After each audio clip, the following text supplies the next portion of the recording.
Live from the 607, it's the Ocho Duro Parlay Hour, where we're talking everything going on in the world of sports. Join in the conversation on social media with the hashtag ODPH, because here we go.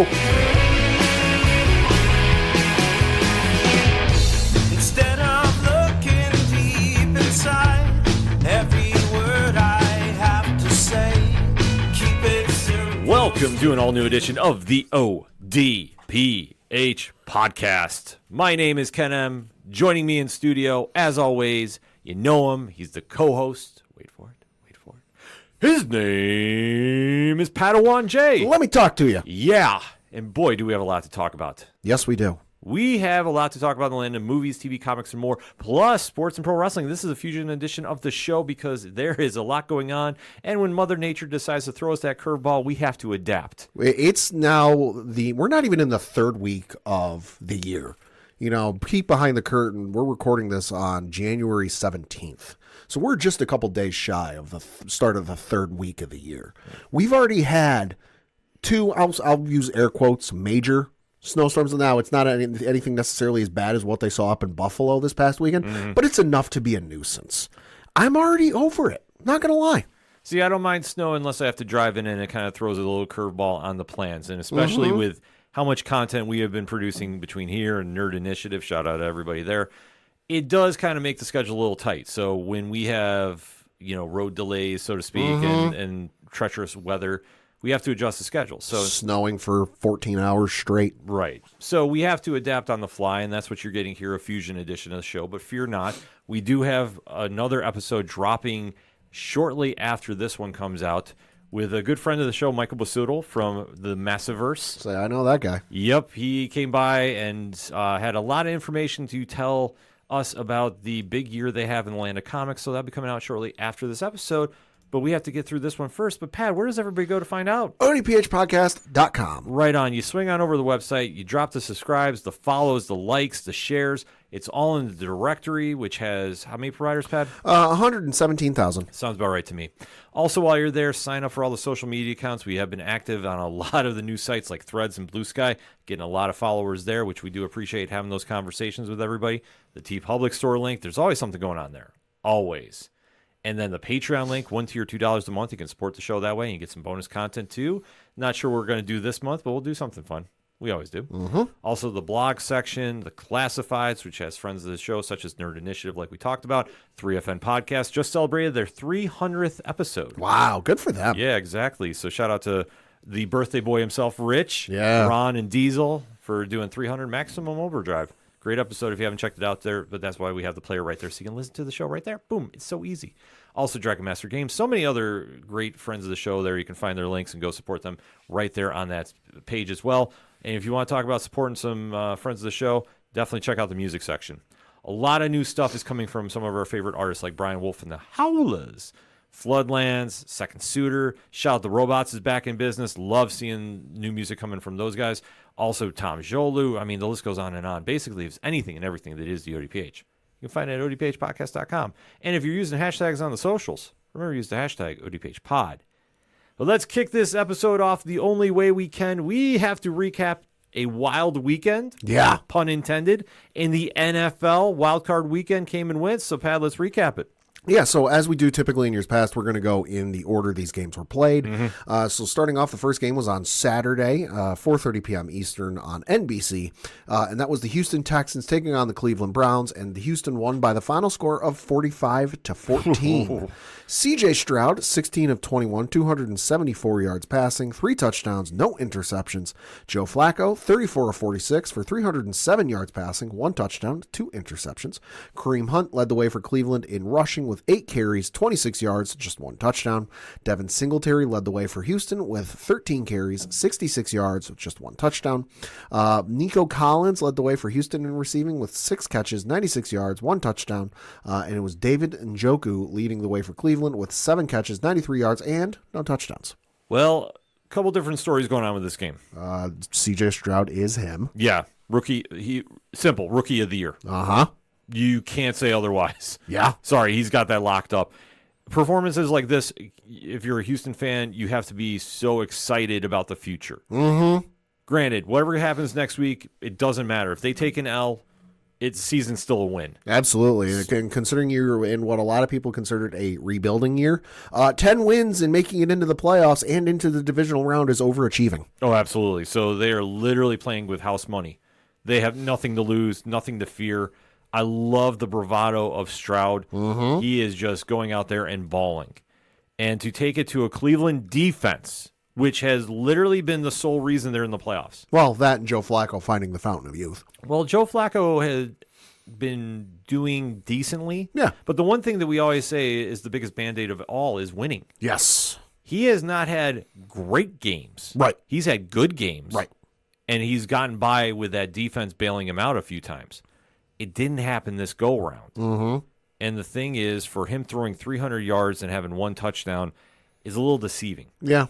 2 interceptions is the one thing that took me, right out of the equation here, so to speak. Well, that and the O-line failing him a little bit there. 4 sacks. Mm-hmm. Yeah, Houston came out, and they jumped out to an early lead, and they never let up the pressure. Boy, I wonder if the Jets are regretting letting Joe Flacco go. Oh, I think so. I think considering how their season went without Aaron Rodgers in the lineup, I think they're regretting a lot. Yeah, I mean, considering the fact that Flacco only played, 5 games in the regular season and 1 game in the postseason, so 6 games effectively this year. Coming off his couch watching Netflix and, whatever else.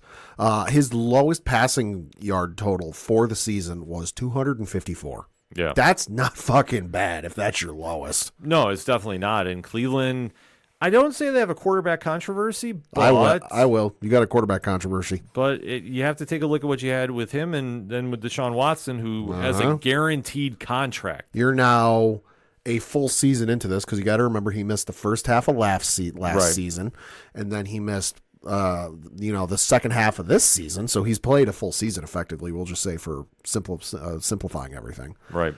Has he really delivered for you? No. You look at. Obviously, last season was a wash because we knew they weren't going to get far. Right. But then you come into this season where they were kind of on the outs, and Flacco and the defense had to will this team into the playoffs. Considering the fact that you're paying Deshaun Watson that albatross of a contract. Uh-huh. Are you getting what you paid for? I mean, that's ultimately at the end of the day when you buy a car, when you buy a video game. Are you going to get your money's worth out of this? And I'd say for Cleveland fans right now, no. No, at the time, I understand why they'd made the move. I mean, granted, they overpaid. We've never shied away from saying that. Yeah, they did. So now they have to really take a look at this offseason and what they're going to do. Because Flacco, I mean, he played well.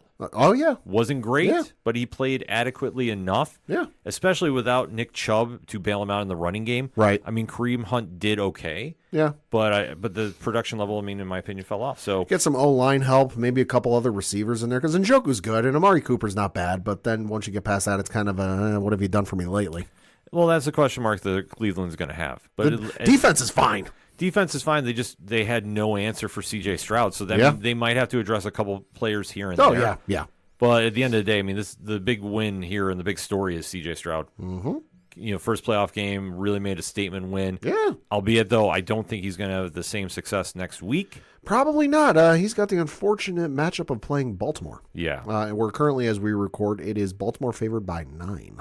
Yeah, Baltimore, I don't think is going to be an easy task for him. It's not going to be easy. Their defense, I know, is going to gear in on his weaknesses, and it's going to be a true test. So if he does pull it out, he's writing a storybook story right now. Mm-hmm. Storybook fairy tale, I should say. Yeah. But if he doesn't, hey, it's a great season nevertheless. Yep. Then the other game on Saturday took place at 8 o'clock on Peacock, which everybody saw. It was the most watched game of all history. Don't look that fact up.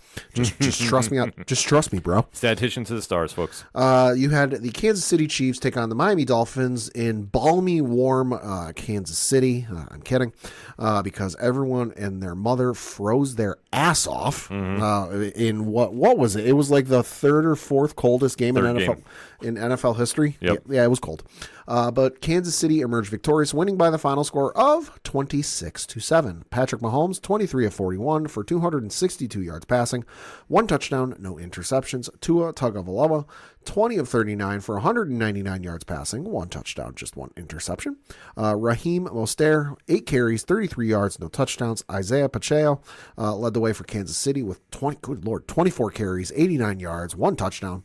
And it was Rashee Rice leading the way for Kansas City with 8 catches, 130 yards receiving, 1 touchdown. And Tyreek Hill leading the way for Miami with 5 catches, 62 yards, and just 1 touchdown. Well, the takeaways here, Miami is who we thought they were. Uh-huh. For being the team that had the high-powered offense. Put up 70 on the Denver Broncos. Yep.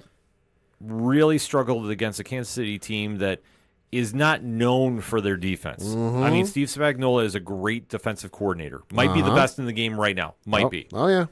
But when you have the weapons that they do, there is no excuse for putting up 7 here against the Kansas City team that, I mean, granted, Kansas City at home, we always say there's something you know, special there, quote unquote. Home cooking. Yeah, there's something about them that makes them very tough to beat at home. But in this situation, Tua needed to play better. He didn't. I would have run the ball a few more times. Oh, I think so too. 8. So I mentioned Raheem Mostert had the 8 carries. Tua had 3 carries. Jalen Waddle had 1, and Devon Achane had 6. So you couple those 3 together with Mostert's 8, you had a team total of 18 carries, which is not a lot. I mean, granted, Kansas City had 34. 24 of them were from Pacheco himself, but still there's another 10 between the other 3 guys. Yeah. This was a situation that they just were not ready for the climate they walked into. Maybe Miami should have swag surfed a little bit. They should have done something. I mean, yeah, that video is going crazy right now. I guarantee you that will not be played up in Buffalo unless they're trying to do some trash talk this week. It could be. Just don't ask Peter Rosenberg about swag surf. Yes. Yeah, don't. It's not worth it. But in this situation, though, Kansas City did what a seasoned veteran team does in the playoffs. Yeah. So, well, and the other thing for Miami that's concerning, too, is obviously the weather played a factor into this game. Sure. You know, because they had, what was it, Rodney Harrison, Tony Dungy, and then the other, I forget who the other person was with them on the sidelines for, like, their pregame show. And they talked about, like, how frozen the field was and how cold it is. And, like, this wasn't something that swooped in overnight and, like, came out of left field.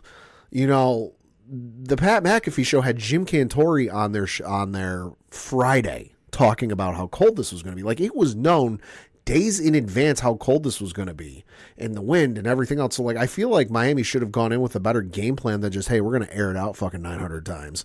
And shit, Tyreek's down there somewhere.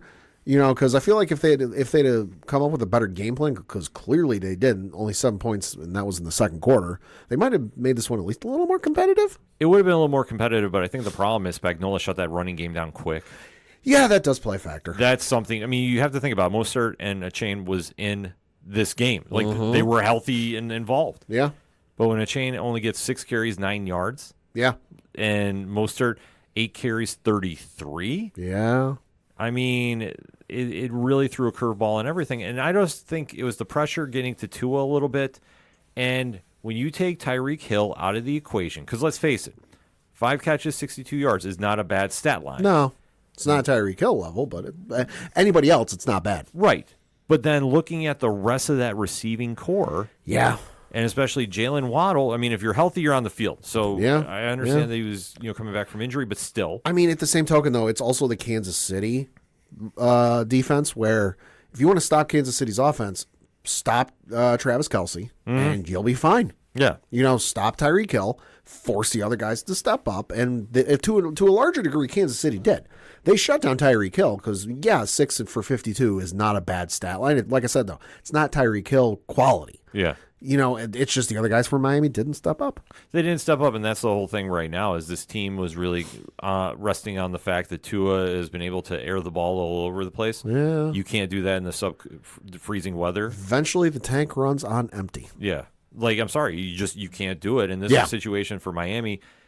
I heard this on a couple social media and sports sites too, and I want to get your opinion about this. Okay. Is Tua's coming into the last year of his contract? Yeah. Do you re-up him or do you let him go? I'd re-up him. He's been decent. I don't see anybody else out there right now.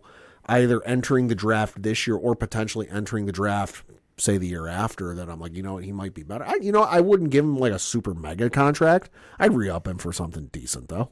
I think it'd be smart to re-up him. Yeah. I mean, I wouldn't give him a long-term deal. No. But I think... And I wouldn't give him like a Patrick Mahomes deal. Oh, absolutely not. Unfortunately, you can't. Something middle of the road. It's great that he came back from the hip injury he had in Alabama. Yeah. Like, don't get me wrong. And for the egregiousness that happened to him last season. Shout out Fitzmagic. Yeah. I mean, let's be honest about that. For all the concussions he unfortunately suffered last year. Yeah. To see him back on the field, that's the biggest win of all. I hope he does get the bag. I'm not telling him not to. Right. You know, by all means, like, right. I'm taking my Bills fandom out of this. Sure.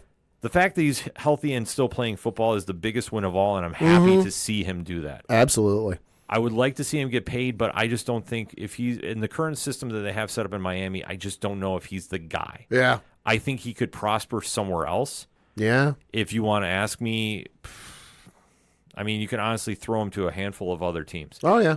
I think he'd do great in Pittsburgh, to be honest with you. Atlanta wouldn't be bad. Atlanta would not be bad for him. Arizona would not be bad. I mean, Kyler Murray, you just don't know what you're going to get out of him every year. Yeah, it depends on what Call of Duty's doing. Exactly. So, I mean, there are some landing spots for him if they wanted to go. Yeah.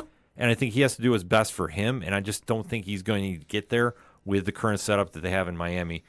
But it's going to be an off-season question we're going to have to watch. But Kansas City has a date next Saturday or Sunday that we'll talk about a little later.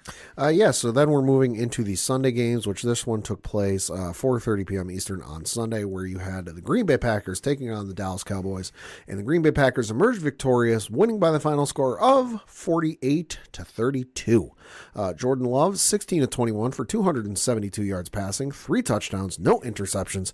Dak Prescott, 41 of 60 for 403 yards, 3 touchdowns, 2 interceptions. Tony Pollard led the way in Dallas for rushing with 15 carries, 56 yards, just 1 touchdown. Aaron Jones led the way in Green Bay with 21 carries, 118 yards, 3 touchdowns. Oh, by the way, it was a little bit of a homecoming for him if you did not watch the game because he's from Texas. For Green Bay in receiving, it was Romeo Doubs, 6 catches, 151 yards receiving, 1 touchdown, and for Dallas, it was C.D. Lamb, although admittedly it took until the fucking second half to happen. Yeah. 9 catches, 110 yards, and no touchdowns. Well, the story of this one is all Green Bay needed was love. Can you believe that, depending on how things play out, Green Bay will be on its 3rd consecutive franchise quarterback in like 3 decades? It's amazing. It's fucking insane. I mean, we talk about things you'll never see in the NFL again. I depending on who's running the Packers organization when Jordan Love gets to the end of his contract, right, and such, I don't think you're going to see a run like this. This is insane. Honestly, I don't think you're going to see it again. I mean, they might strike lightning in a bottle 4 times, but to see what they found with Jordan Love, and they did the smart thing too, which I would love to see more teams do. But with the current structure of the business side of things, I understand why they don't, but I don't agree with it. I want to make this very clear. Jordan Love sat behind Aaron Rodgers first. Well, that's because he was sitting behind a future Hall of Fame quarterback who also sat because he was sitting behind a future not a future. He was at the time he was sitting behind a future Hall of Fame quarterback. Right, but they let him sit and learn. Right. But you don't have that with other teams. I mean, that's you hear that argument, though, come every draft where it's like, well, if they get drafted here, will they sit? Will they start? And most teams, they have to start immediately. Well, that's a situation that Green Bay has lucked into. Right. But it's a situation that if you know your team is not going to make a run at the playoffs, let him sit. I understand about getting some reps in. Sure. But the more that he's allowed to pick up a speed of a game, I think that only helps your quarterback. Sure. Because by season 3, that's what I say is the benchmark, that's when you have the speed of the NFL fully mastered. Right. Because it's a whole different game than college. Oh, yeah. Oh, yeah. And I think that with Jordan Love, what he's done this year, and especially too, the Packers jumped out 27-7 with some key interceptions on Dak, who played awful, even with 400 yards and 3 touchdowns. Yeah. Those 2 interceptions came back and resulted in points for Green Bay. Dak also got sacked 4 times, and he only had 2 interceptions. It should have been a 3rd. Mm-hmm.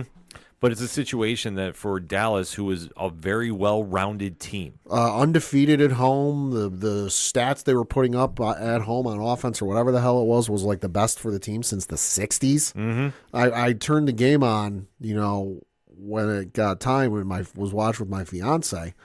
And when the game started, she's like, oh, who do you think is going to win? And I said, well, it should. I go, it's the playoffs. You never really know who's going to win, because weird stuff happens. I go, but on paper, it should be Dallas for everything I just said. Undefeated at home, all the points, all this, all that. I go, Dallas is finally looking like the team that their fans always claim they are, that it's their year. They're going to win the Super Bowl. They're going to make a run, this, that, and the other. I'm like, they're finally looking pretty goddamn good. Yeah. And then they come out and lay the biggest goose egg of all in that first half. And then they just never recovered. They almost did, though. Well, yeah, garbage time. Granted, but you know what? That's the only thing that kind of worries me a little bit about Green Bay. Okay. That they still had that big lead, but Dallas was coming back on them. Yeah. Now, granted, they just too little too late. Well, it's because whatever they were doing with CD Lamb in the first half, they stopped. Yeah. Because if memory serves, CD Lamb had like 2 or 3 targets. I forget what it was in the first half, but no catches. Mm-hmm. He didn't get his first catch of the entire game until like a couple minutes into the second half. Yeah. It's a situation that Green Bay tried mixing up some things, and it came back to haunt them. They tried overcomplicating it. And I will tell you this right now, I don't think they're going to have the same luck next week. Now, not unless something weird happens. I could be proved wrong because obviously we know Green Bay and San Francisco have a unique history as of late. Yeah, they do. But it's going to be a situation that with San Francisco having everybody fully rested, which is sorely needed for that team, and being the number 1 seed, Green Bay has its work cut out for them. Much like in the same vein as C.J. Stroud. Green Bay, if they lose this game next week, it's still a win. Oh, absolutely. This was a lot of If you talk to a lot of Green Bay fans, going into this season was a rebuild year. Oh, yeah. And they're in the same boat as Houston. You fucking tell me you're in a rebuild year, you still managed out in 9 wins, and you're in the playoffs, and you're in the second round of the playoffs? Yeah. Fucking good for you. Exactly. So it's a huge win for them. Jordan Love has a lot of confidence building, and that can only help this team. Mm-hmm. They're still a few pieces away, I think, from really making a run. Yeah. But I will say this. If they pull off the upset against San Francisco, I would be shocked. Watch them find, because that's you alluded to it. That's been Green Bay's Achilles heel the last decade or so. Aaron Rodgers could never beat San Francisco, even when the game was in Green Bay. Yeah, could never beat San Francisco. And 49ers fans, I'm not trying to rain on your parade, and I'm not trying to shit on you. Just watch this be the year that Green Bay finally gets past San Francisco, and it's because Aaron Rodgers isn't there. It'd be insane. It'd be absolutely insane.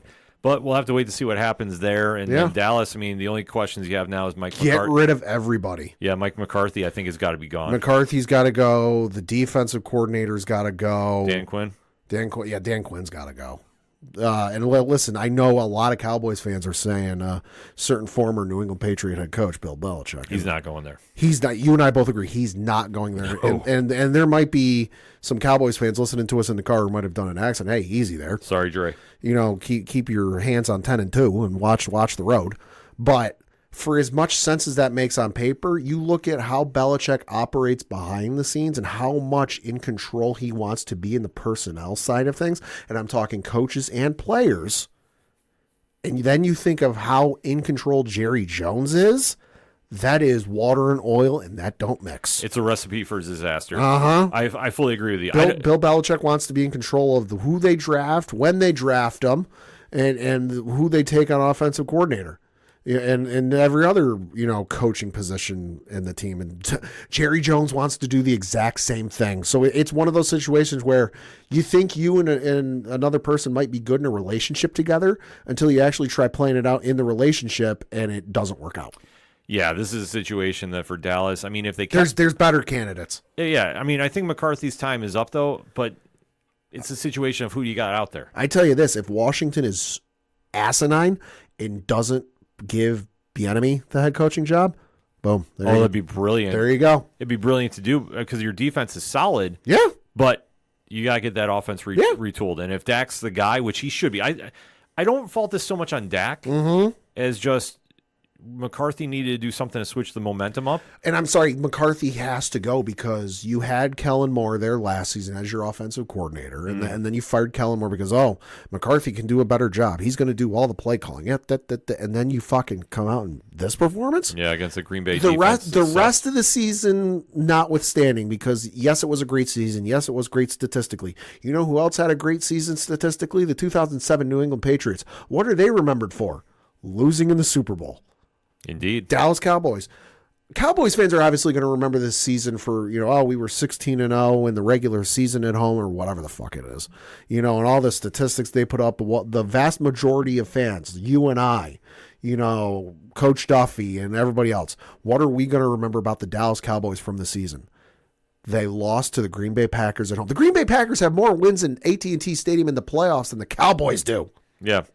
As we always say in wrestling, everybody remembers the finish. Nobody remembers the match. Exactly. And that's what you have here. So for Green Bay, they move on to a very tough task next week. Mm-hmm. But hypothetically saying they win, yeah, and then the team we're going to talk about next, if they can pull off another win. Good Lord. Could you imagine the drama in the NFC Championship? There was drama for this game as well, too, though. Oh, yeah, there was. Let's talk about it. Yeah, so this was the final game on Sunday where you had the Detroit Lions taking on the Los Angeles Rams in Detroit for the first home playoff game since like the 1990s, whatever the hell it was.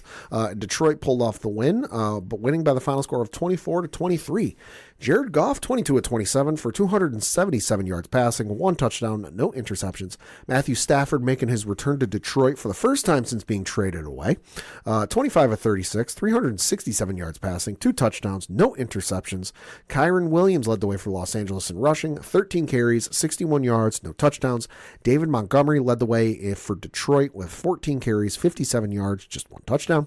Amon-Ra St. Brown led the way for Detroit in receiving with 7 catches, 110 yards, no touchdowns.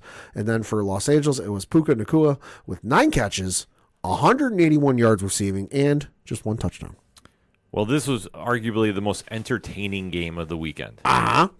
And the drama was there. Matthew Stafford returning to Detroit in the playoffs, the team that he had been loyal to for many, many years. Oh, yeah. Oh, yeah. He was traded away for Jared Goff. He led the Rams to a Super Bowl. Mm-hmm. Detroit has found new life under Dan Campbell, who, in my opinion, is Coach of the Year. I'm just going to put that out there. It's up there. And what they did here was just a slugfest. Oh, my God. And this was a situation that Detroit was lucky they won because there was a pass interference call that should have happened that did not happen late. That if that did happen, the Rams were going to kick a field goal and win the game. But I take nothing away from Detroit. This was all emotion in this game. Jared Goff played very, very smart. And to match up against Stafford, who really showed me the Rams are still a real deal in this league. And I was very impressed with what I saw him and Puka linking up multiple times. That's the one thing that worries me for Detroit. Right. Their secondary is very suspect. I mean, because you take out Puka Nacua, which, listen, the Rams, for as down a year as they had, and everyone was ready to count them out because, their time has passed. They had a short window, and it's already closed. The Rams are actually in a not so bad place if you think about it. Yeah. The only thing they might have to look at is run game. 61 yards, not the best. But then you look at the receiving core. Puka Nacua, who took the bulk of the reps this year because Cooper Kupp was hurt for most of this year. But you got Puka Nacua, you got Cooper Kupp, which should come back on a healthy year next year. They're looking pretty good, and they were scrappy at the end of the season. But no, I agree with you. That's the concerning thing for me with Detroit. Detroit is scrappy. Detroit will play knockdown, drag out 80s football, and isn't going to win sexy. And they're not going to be running hook and laterals and Statue of Liberty plays, a la Boise State, Oklahoma. But they'll smash mouth football and they'll win. But they're going to have to go up against a team this upcoming weekend that, is also scrappy. And we'll see what happens. I love the fact we live in a day and age where Detroit and Tampa Bay is going to go into the NFC Championship game. Yeah. One way or another, one of those teams is going. Yeah. Hey, listen, did anybody have a better week than anyone in the state of Michigan last week? No. I will say this. Detroit came out. It was an emotional win. You had Eminem cutting promos on both the Rams and the Lions. Yeah, which there's now the meme going around, and I'm kind of on board with this if Buffalo can't do it. It has to be Detroit and Kansas City in the Super Bowl. That would be wild. because Detroit or Eminem versus Taylor Swift. Yeah. I'm just saying I would just hope that the Swifties. the Swifties would be ready for the diss track. I mean, listen, I already saw some Swifties going after the way Eminem was shown on the broadcast. And that was a foolish idea by them. It's a good thing we're dealing with 2024 Eminem and not 1999 Eminem, because it'd be over. That's all I'm going to say. I'm just going to say this very quickly. We saw what happened with MGK. Uh-huh. He still got it. Yeah, he does. And I'm just saying, if it comes out of Detroit, I think you might see him come back out for that. Yeah. I'm just saying, but Eminem might put in a request to Usher to do the halftime show. yeah, we might have something happen at halftime. I'm just saying. But I don't think they've done a song together, but they might come up with one real quick. Oh, it'll be very quick on the fly. But that's the type of emotion that's getting sparked from this game. I mean, Yeah. all kidding aside, Detroit has been long overdue, 30 years since they had a playoff victory. It was them and the Miami Dolphins who had not won a playoff game this century. Yeah. Now it's only the Miami Dolphins. So Detroit wins gritty. Like I say, the performances shown on both sides of the ball. I mean, Aiden Hutchinson, what can you say about him? Oh. You know, they could not have a better What was it, leader. fucking- even Taylor Lautner was at this game, I saw. Yeah, you can't have like more of support going into Detroit. Like I think they have won the nation's support. Yeah. because everybody Shit, wants. they to got see, mine. Yeah, everyone wants to see them win, except unless your team's still in the game. Right. But they showed just such grit and heart, and this is what Dan Campbell's done. We often refer to about creating culture and establishing culture. Mm-hmm. The mindset is we can beat anybody, and that's what you need from your football team. And and I tell you what, I understand why these players are playing so hard for them. Mm-hmm. They're going to have a tough task next week against. Well, we'll get to their opponent in just a little bit, but I'm going to tell you this: Detroit is making up for a lot of the tools that they're missing with just sheer heart. And that is the scariest thing to be facing as an opponent. One thing I want to mention before I forget, because I mentioned Miami. Miami only had one win against a team over 500 this year. You know who had more than them? Detroit? No, the Patriots. Oh, throw more salt in the wound, why don't you, Pat? I have to do something. Then we get to the Monday games. And the first one that took place on Monday, 4:30 p.m. Eastern. It was supposed to be Sunday at 1 o'clock Eastern, but hey, Mother Nature decided to come in and dump 2.5, 3 feet of snow up in Buffalo. So the game got moved to Monday, and you had the Buffalo Bills taking on the Pittsburgh Steelers, where the Buffalo Bills emerged victorious by a final score of 31-17. Josh Allen, 21 of 30 for 203 yards passing, 3 touchdowns, no interceptions. Mason Rudolph, 22 of 39 for 229 yards passing, 2 touchdowns, 1 interception. Jaylen Warren led the way for Pittsburgh in rushing with 8 carries, 38 yards, no touchdowns. James Cook led the way for Buffalo with rushing, going 18 carries, 79 yards, no touchdowns. Should note before Ken fucking throttles me, Josh Allen also went 8 carries, 74 yards, 1 touchdown. The long one being the 52-yard freight train, because that's what that was.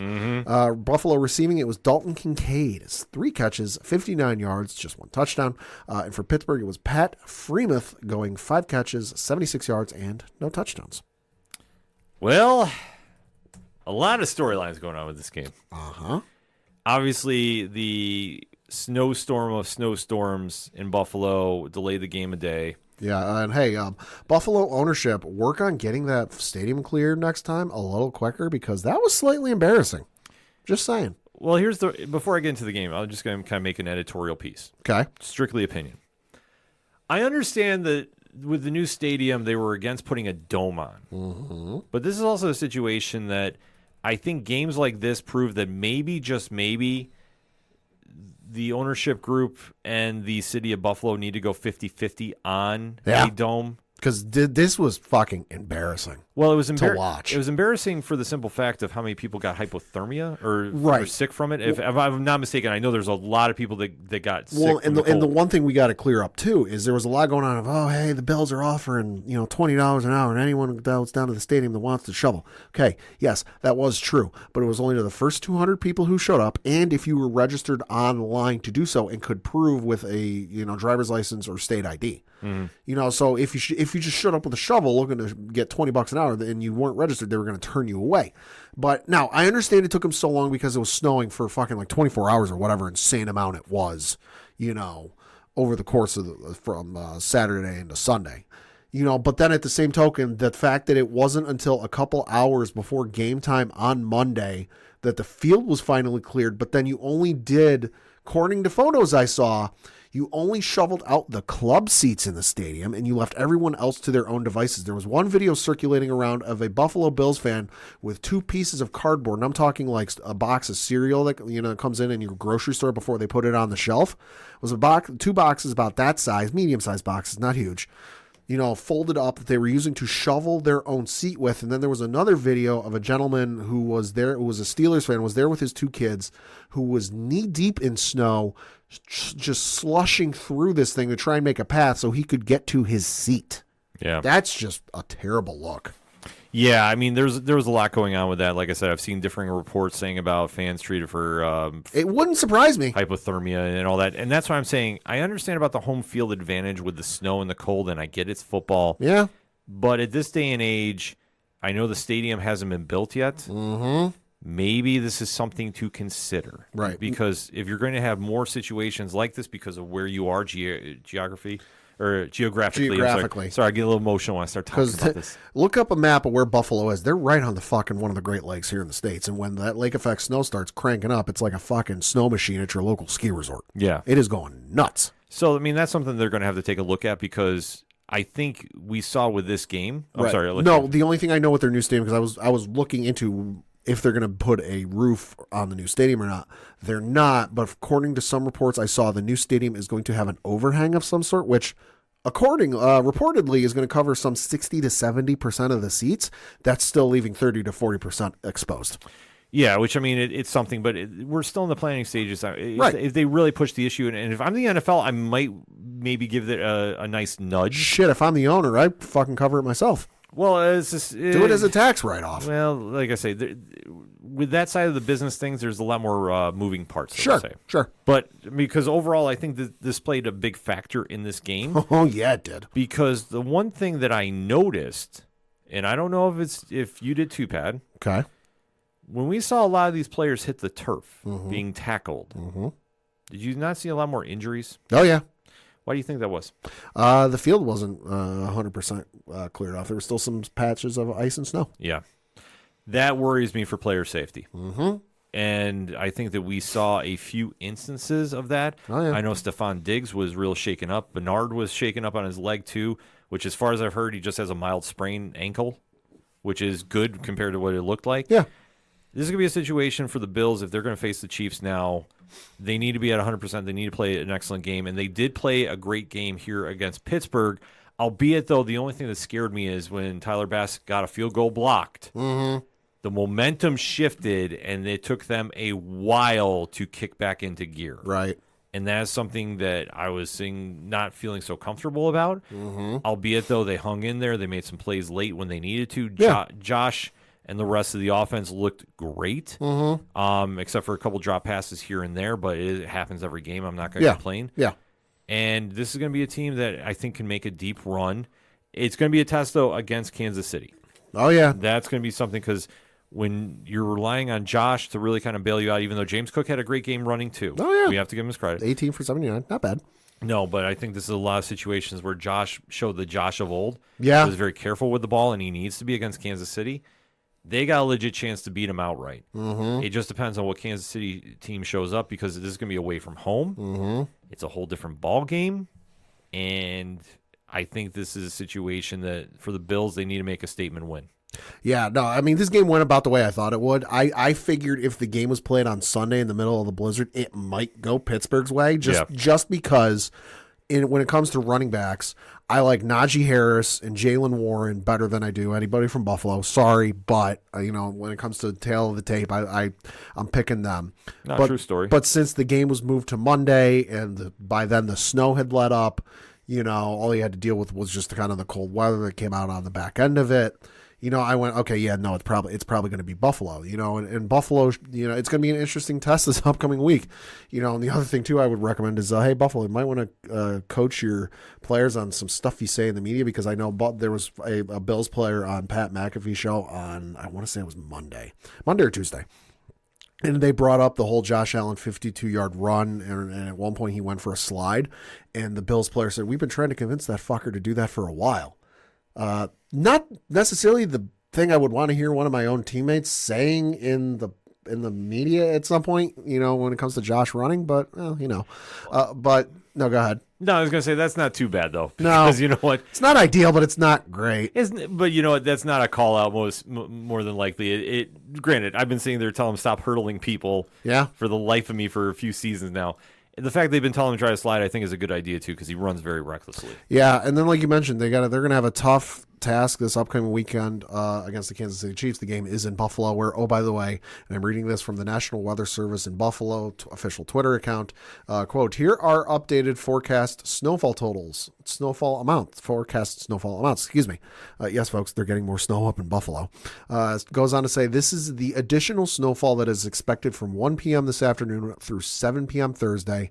This does not include what has already occurred. So in the Buffalo area, between today as we record and Thursday night, they're looking at another foot of snow coming in. Yeah, it's gonna be and that's not counting whatever comes on the back half, because I know Good Morning America this morning was talking like another 2 feet or more coming. Yeah, it's gonna be a rough one this weekend. I don't see it getting moved. I mean, no. But it's going to be a situation that the big story from here is the Bills got to really take a look at that stadium. Right. Well, and I know some people are like, oh, why'd the game get moved? Why this? Why that? Because the conditions that we're setting up with this storm were similar to the ones where they had to move the Buffalo game to, where was it, Detroit a couple years ago? Yeah. And the storm that hit Buffalo then, people died. So that they didn't want to risk people's lives. Exactly. No game is worth people dying over. Nope. None. Then we got one more game to talk about. That was the game on Monday night where the Tampa Bay Buccaneers took on the Philadelphia Eagles, and Tampa Bay won by the final score of 32-9. Baker Mayfield went 22 of 36, 337 yards passing, 3 touchdowns, no interceptions. And then Jalen Hurts went 25 of 35 for 250 yards passing, 1 touchdown, no interceptions. DeAndre Swift went 10 carries, 34 yards, no touchdowns. Rashad White, 18 carries, 72 yards, no touchdowns. For Tampa Bay receiving, it was Cade Otton. Who? Yeah, exactly. 8 catches, 89 yards, no touchdowns. And then Devontae Smith led the way for Philly with 8 catches, 148 yards receiving, and no touchdowns. Well, Philly, talk about an epic collapse. Good Lord. This is a situation that I didn't think was going to happen, but it did. Well, hey, look at who you got as your defensive coordinator. Just saying. Well, that's the problem that they... Those of you not familiar, it's Matt Patricia. Yeah. This is a situation that when Jalen Hurts was starting to get hurt, there was going to be problems. Uh-huh. And we heard that, obviously, A.J. Brown, Yep. little issues going on there. Didn't play. Right. And it sounded like just Philly stopped caring. I think so, just because, 32-9, all right. It looks like, Tampa Bay blew them out of the water and statistical beatdown and everything else. Okay, so you look at the run game. I mentioned the 72 yards from Rashad White. He averaged 4 yards a carry. But then Baker Mayfield had 2 carries, 16. Chase Edmonds, 7 carries, 12 yards. Devin Tompkins, 1 carry, 10 yards. Trey Palmer, 1 carry, 9 yards. Nothing sexy. You get past Cade Otton, who I looked him up. He's in his second year out of the 4th-round pick out of Washington, for those of you who don't know. But so you get past Cade Otton, you're like, oh, what'd Mike Evans do? Well, he caught 3 balls on 7 targets for 48 yards and no touchdowns. Oh, well, that's not the best. What did Chris Godwin do? About the same. 4 catches on 5 targets for 45 yards and 1 touchdown. Yeah. So it's kind of like... It's kind of the same thing we say with Tampa Bay or Kansas City. You take Evans and Godwin out of the game, which obviously you can't double cover the both of them at the same time. That's just not how it works. But you shut them down. Mm-hmm. You got to get the other guys to step up. And Cade Otton more than stepped up. I'll be honest, I've never heard of that dude. Cade Otton stepped up, but everybody else, it's like David Moore, 66 yards. Trey Palmer, 56. Mike Evans, I mentioned. Chris Godwin, I mentioned. Payne Durham, 18 yards. Chase Edmonds, 8 yards. Devin Tompkins, 4 yards. Rashad White, 3 yards. Nobody else stepped up on Tampa Bay's offense, but it didn't matter because Philly just seemingly didn't care. Philly's defense didn't care. Also, Tampa Bay shut down the tush push. Mm-hmm. I think that once the Tampa Bay stopped their best punch, they had nothing. Yeah. And Philly just collapsed. I'm sorry, Philly was not mentally tough for this game. Devontae was balling out of his mind, like I mentioned, 140 yards. But DeAndre Swift is your next leading receiver. Which, okay, I get A.J. Brown wasn't playing. Totally understand. But you're telling me in a playoff game, your second leading receiver is your starting running back. Mm-hmm. Doesn't make any sense to me because Julio Jones, 22 yards. Dallas Goedert, 21 yards. Quez Watkins, 12 yards. Kenneth Gainwell, 10 yards. And Olamide Zacchaeus, 5 yards. Yeah, I mean, that's the whole problem. Nobody stepped up. Mm-hmm. Philly mailed this one in. I'm sorry to say it. Like, but tell me I'm wrong. No, you're not. Philly just had nothing. And Baker Mayfield, the comeback story of all time here, showed up, proved what we've all been waiting to see since he left Oklahoma. Yeah. And literally played out of his mind. You know what it was? It was, the Bane Batman moment in the Nightfall comic. Bane broke Batman's back, made him humble, brother. And it took a while for Batman to recover. This is Tampa Bay breaking Philly's back. Yeah. Point blank. So now there's a question if Zertani's going to be back next season. I doubt it. You start 10-1. Yeah. And then you go 1-5, arguably 1-7 if we're counting playoff losses here to your season total. Which everyone likes to count the Patriots' loss in the Super Bowl towards their total, so I'm counting it here. But you start 10-1 and then you go 1-6 to close out the year. Yikes. In my opinion, gotta go. He's got to go, and I'm not sure who you plug in there, too. I mean, that's the situation. We touched upon Belichick, and I think that he's going to go to a rebuilding team. That's the one team that might make me vomit because I genuinely do not see Belichick going to Dallas. It's fun to see the fucking photoshops and sure, else, but I just don't see it happening. That's the one that, like, if it happens, I might vomit.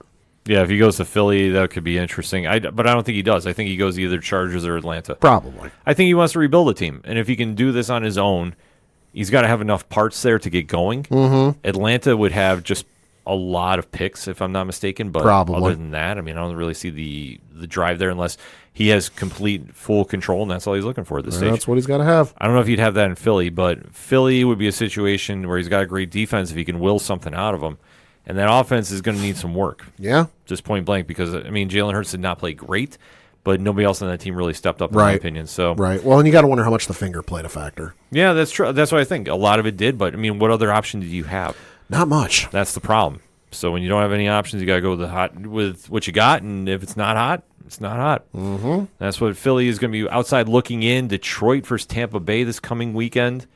That's going to be an interesting game. Yeah, so full schedule breakdown. So 4:30 p.m. Eastern on Saturday, January 20th on ESPN, ABC, and ESPN Plus will be the Houston Texans taking on the Baltimore Ravens in Baltimore, where the spread, as we record, is currently Baltimore by 9, and the over-under is 43.5. Honestly, I'd take the over on that one. Yeah, I would too. Then the 8:15 game on Fox is the Green Bay Packers taking on the San Francisco 49ers from Santa Clara, California, where currently the spread is San Francisco by 9. And the over-under is 50.5. I'd take the under. I'd take the under. I might go over there, but I think the point spread's right, unfortunately. Yeah, no, I agree with the spread. I agree with the spread in both games. Then you get to Sunday, and then the 6:30 p.m. Eastern on CBS from Orchard Park, New York, is the Buffalo Bills taking on the Kansas City Chiefs. Current spread is Buffalo by 3, and the over-under is 45.5. Take the over. I like the spread, no matter if it's Buffalo or Kansas City. Yeah, 3, about right. Easily, though. Take the over. Going to be the best game of the weekend, I think, and... yeah, this is going to be a real close one. I do like the Bills in this one. I just think the weather factor is going to play a bigger deal than anybody's giving a factor. I want both you and Chiefs fans to really sweat this one out. Well, we probably will. Close game, going to overtime. Be like a last, 3 seconds left on the clock. Somebody had to take a timeout, whatever it is. Spike the ball, set up for a game-winning field goal. It's fucking snowing. Wind's blowing in a circle through that stadium. Really, I don't care who it is. Kansas City, Buffalo. Really make you sweat. And then the last game is 3 p.m. Eastern on NBC, where it is the Tampa Bay Buccaneers taking on the Detroit Lions from Detroit, Michigan. Currently, it is Detroit by 6.5, and the over/under is 48.5. It's going to be a shootout there. Yeah, it is. I would take the over. Ooh. I do like Detroit, but we'll have to wait to see how this all plays out. A lot of storylines coming out of this, and in fact, this whole weekend crowned us a new Locks and Leaps champion. Yes, it did. The one and only Coach Duffy pulled it out because of Tampa Bay. Dude better buy a Baker Mayfield jersey. It's all I'm saying. That's what we're saying. We're going to have to wait to see him on social media as he has his year to be a champion, but for all of us, it starts. The preseason starts now. A lot of great storylines though coming out this weekend, so definitely hit us up on that hashtag ODPH Pod. What is your thoughts about Wild Card Weekend in the NFL heading into the next round of the playoffs? Let's talk about it, shall we? We're going to take a quick break. We'll be right back. Do not adjust your dial, or well, your phone, your watch, or whatever the heck you're using to listen to the awesome podcast you're currently listening to. I am the Duke of Nerds, Tyler Mack, and I am here to tell you that being a nerd can be a bit overwhelming, especially after 30. Life moves pretty fast in our nerd culture, and if you don't take the time to notice things, you miss out. That's why I'm here. As your Duke of Nerds, I am charged with educating, enlightening, and entertaining you on all things nerdy. I do it by running the 30 to Nerdy podcast. 30 to Nerdy is a Badcast Company production and currently playing wherever you cast your pod. Follow along each episode using the hashtag 30andNerdyPod. And check out what all is going on at 30andNerdyPodcast.com. Whether it's DC, Marvel, comics, or video games, I have got you covered. So tune in now. Cheers to you, nerds. Coming back for another segment on this edition of the ODPH podcast, and we have to recap the biggest event in entertainment. Yeah. And that was Marvel Studios making their triumphant return to Disney Plus. And their triumphant debut on Hulu. Yeah, a lot of moving and shaking going on with the new year and their lineup of properties. And kicking everything off officially is Echo. Mm-hmm. So the Disney Plus show spinning out of Hawkeye, but if you know the comics, spinning out of Daredevil, more importantly, finally made its debut on the small screen. Alkaya Cox playing the role of Maya Lopez, a.k.a. Echo.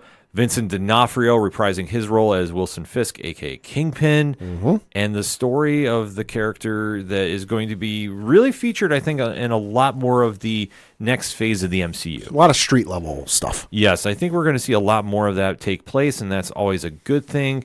Maya Lopez is always an interesting character in the comics, has a very unique path that she goes through, involving the Avengers as well. I don't think that that's a big spoiler per se. No. But I think with how we are going into this next phase of Marvel Cinematic Universe, Echo is going to play a big role. Probably.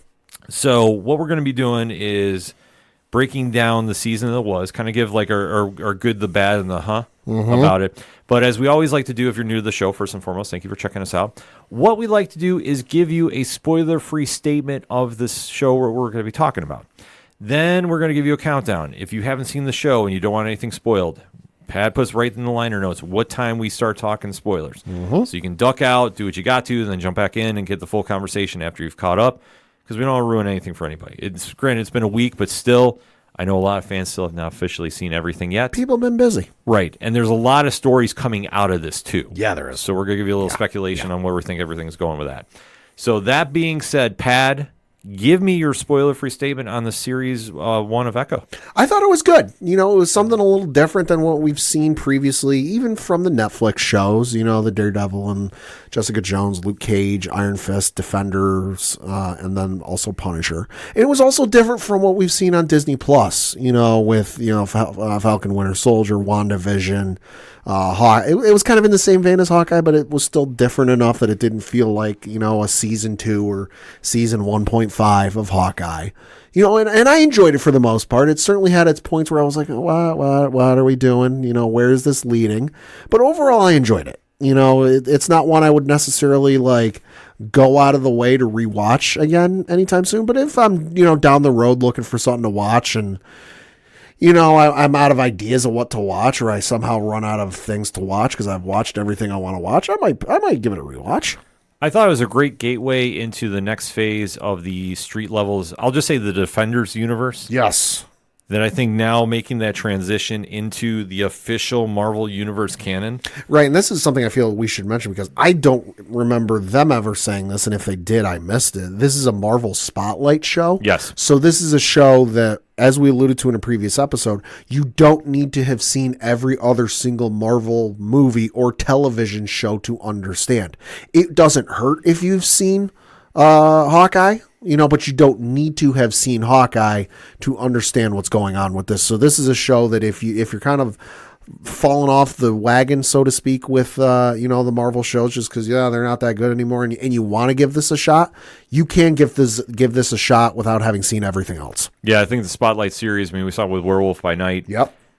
I think is a great introduction to some of the lesser known characters. Absolutely. And I think this kind of is a springboard to get them into maybe some more series, depending on their reaction to this. And I think for Echo, this plays perfectly because of how she is connected to a lot of the other Defenders universe characters. Yep. And especially when you're trying to kind of give fans an idea where we're going with this. Right. The bonus scene at the end of this, and we will talk about that. Oh boy, sets a big stage. Oof. But it really helped with the strong acting that was involved. I will agree with you. I mean, I thought it was good. I wasn't blown away by it. Yeah, but I was thoroughly entertained. I thought Akai Cox played great as Maya. Mm-hmm. And anytime you got Wilson Fisk on there, it's great. I mean, for me, just, the show was good. Like I said, it was good. I enjoyed it. But it wasn't like that next level where I am chomping at the bit to get home from whatever I'm doing that day to watch the next episode. I certainly took my time with it, and I watched it when I had a free hour or half hour to crank out an episode. But it wasn't in that vein of, oh my God, I have to get home and watch this next episode because the cliffhanger at the end of the last episode was insane. Yeah. But there's a lot of good to be taken away from this, and the ripple effects are already being felt now. So if you haven't seen it, definitely make sure you give it a watch on Disney Plus or Hulu, wherever you're at in the world. But let's get into that spoiler talk because it definitely have a lot of points to talk about. So, Pat, in 3, 2, 1, Mayor Fisk? Yeah, that was quite possibly the most insane bonus scene I've seen since maybe Ant-Man and the Wasp, Ant-Man and the Wasp, Ant-Man 2, where we knew something had happened because Ant-Man wasn't in Infinity War and there was a loose reference to him, but then to actually see, what had happened, in that time in Ant-Man 2, and then you get to like the end of Ant-Man 2 and you go, holy shit, like, whoa. That end scene was nuts. Well, it's an interesting scenario of how we get from point A to point B. Because what I thought they did really well is, like you touched upon, it's Marvel Spotlight. Yep. You didn't need to see any previous shows. They did a great recap of how Maya got to where she is right now. Because they did show a little flashback sequence about Ronin and the Tracksuit Mafia and her dad. So they did touch upon it just enough. And then when you start going into the origins of the first episode entitled Chafta, this is where I thought they did a great job of explaining about her car accident, which, did the damage to her leg. Yep.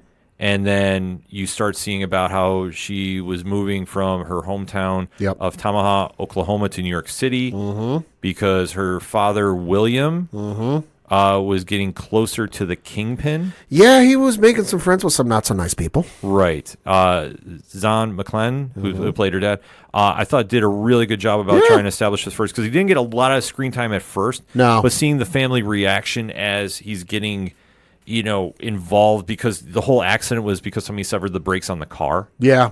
That caused the accident. Yeah. I mean, I thought it was a really nice touch. And I thought it kind of played into a little more as we know as the story goes on because anytime you're involved with Wilson Fisk, it never ends well. Yeah, you start digging up a little bit of the soil, you start finding a trail of bodies buried underneath undersaid soil. I mean, and that's the thing too. I agree with you with William and the actor's portrayal because he definitely did a good job of like trying to show he cared for Maya and wanted her best, but wasn't necessarily going about it in the best way. Yeah, and was definitely entrenching himself with some less than stellar people.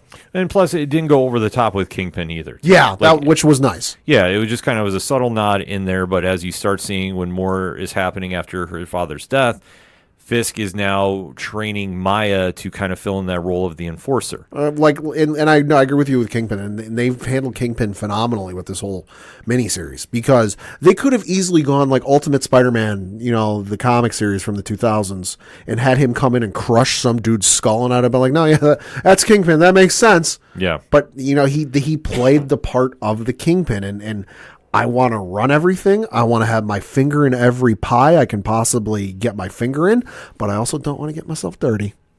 Well, it's very compelling when you really take a look at the history of Wilson Fisk and how he's evolved over the years, even to now his current incarnation in comics, which is wild to think about. It works, though. It works, but it also gives that real, human element to him as well. Just how calculating he is. And it's something that D'Onofrio pulls off so flawlessly. Yes. That when you start seeing him maneuver and get everybody lined up like the chess pieces, it's scary to think that he's capable of this, and then how he usually gets out of things too. I feel like I've said it before, but D'Onofrio's easily in that class of like Viola Davis and was meant to play this role. Oh, absolutely. No question about that. No question at all.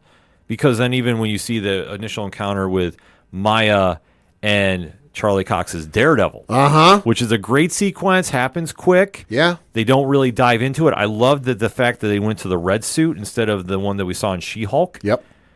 That it kind of gave the sense like, okay, this is going to be more grounded, more in the same vein of the Netflix shows, which is perfect. And then how this all kind of leads to Maya eventually finding out that Fisk was the one who arranged for her father to be killed. Yeah, it's kind of like part of this episode is like the flip coin opposite side from what we didn't see from the Hawkeye series. Yeah, which I loved how that different vantage point came into play. Which is why I said, is it required you see Hawkeye before you see the show? No. Does it hurt? Absolutely not. No, because the only thing you really know about Maya is a very skilled fighter. Yep. They haven't really dived into her photographic reflexes that she can see somebody, much in the same vein as Taskmaster. I said this last week, but that's the easiest way to describe it. Right. Or describe Maya, I should say, rather. But then you see that obviously we have the final scene from Hawkeye where Maya shoots Fisk in the face. Yep. And then we kind of speed up a little bit where Maya returns to Tamaha. So she's trying to reconnect with her life back home. So, the puzzle is broken. She's just trying to put it back together. Yeah, because obviously she knows she has no home with her adopted father of Fisk. She also, as far as she knows, just shot the kingpin of crime in the head, and there's going to be a target on her back that is rather large. Yeah, so it's a little... Because you don't do that without making some enemies.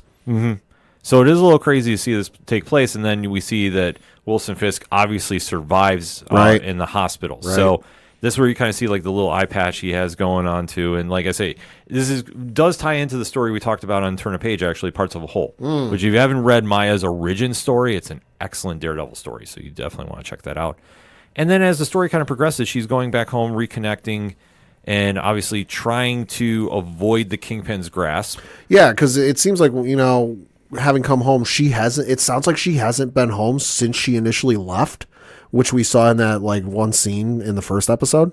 So everyone's like, oh my God, it's been so long. How are you doing? Yeah, because she's trying to reconnect. Because, there's a touching scene when she's a kid and she's leaving too. Yeah. And as she's trying to reconnect to her cousin Biscuits, which, I have to laugh. Cody Lightning's name there. He's kind of like the comic relief, if you will, for this. Which, he does play a great role with this. And obviously, as Maya's trying to kind of figure out her next move, when Fisk puts out the hit, so to speak, for Maya, people in town talk. Yeah. Everybody has delusions of grandeur. Oh, it's that whole thing about, small town and how much really stays quiet at the end of the day. And, well, small town, people tend to talk and everyone knows everyone. Yeah. So it is kind of a little crazy how everything starts playing out here. And then when Maya is trying to get reestablished, well, the Kingpin's grasp comes to town. And then we get, that's more or less the drive of Loak. That was episode 2. Even though they did do some flashback sequence to the Choctaw tribe, and I love the fact that they kept that part of her history in there too. Because obviously with her being the first Native American superhero leading in their own series is a very big deal, and showing that history is just equally important. Oh yeah, and representation matters. Absolutely. I got a buddy who is, I don't know the percentage, but it's enough of a percentage that he is Native American, and he loves the Marvel shows. He loves superhero movies, but it's nice for him to finally be able to connect and feel that like, oh, hey, there's somebody I can relate to on some level.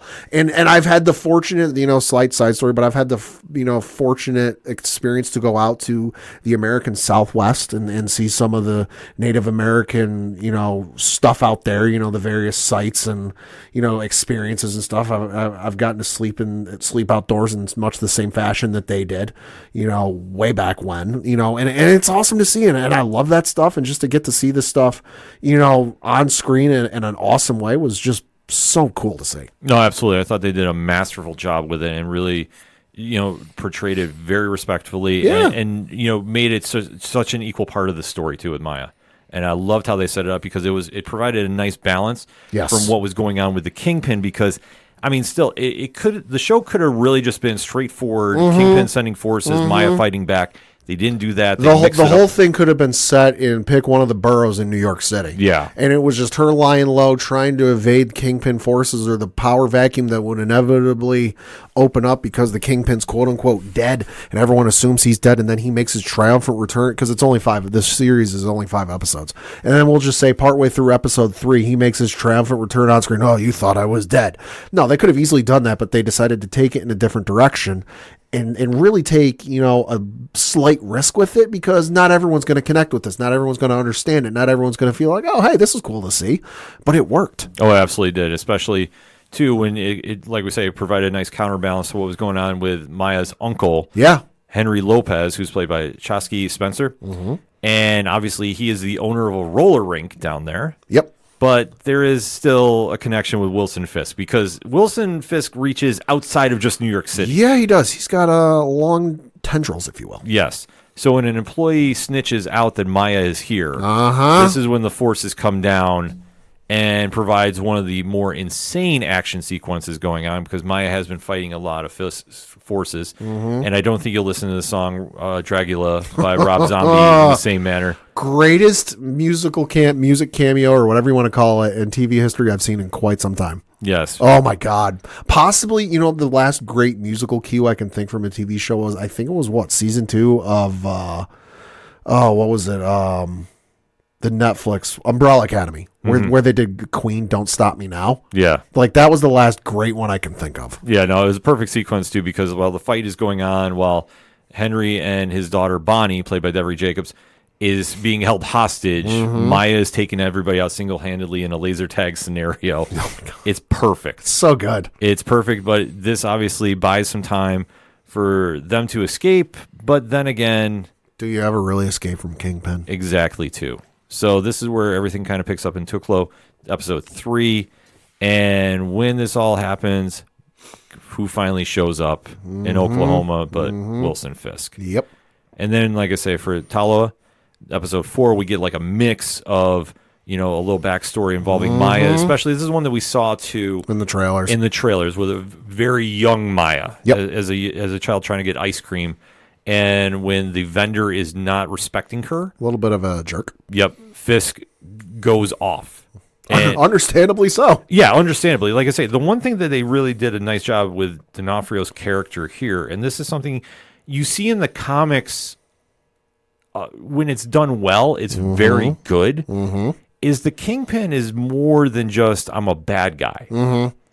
He does have that emotional child in him, but he's also somebody that's very protective of people he loves. And it's kind of this weird balance to give him another layer. So when you're watching him in these kind of scenarios, it throws you off because it's almost like making you sympathetic towards him. Yeah.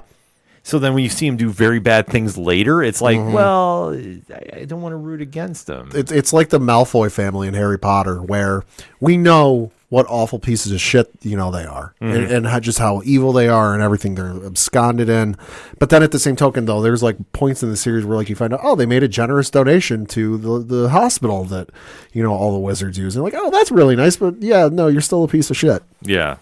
So it is kind of an interesting scenario playing out because Fisk is trying to lure her back because he doesn't want to do what he knows he has to. Yeah, because he's grown attached. He feels that Maya is his daughter, and it's a weird scenario playing out because with the Kingpin, you don't really think the side of him, but he's like, no, you should be at my side. You're the heir to the throne. Yep.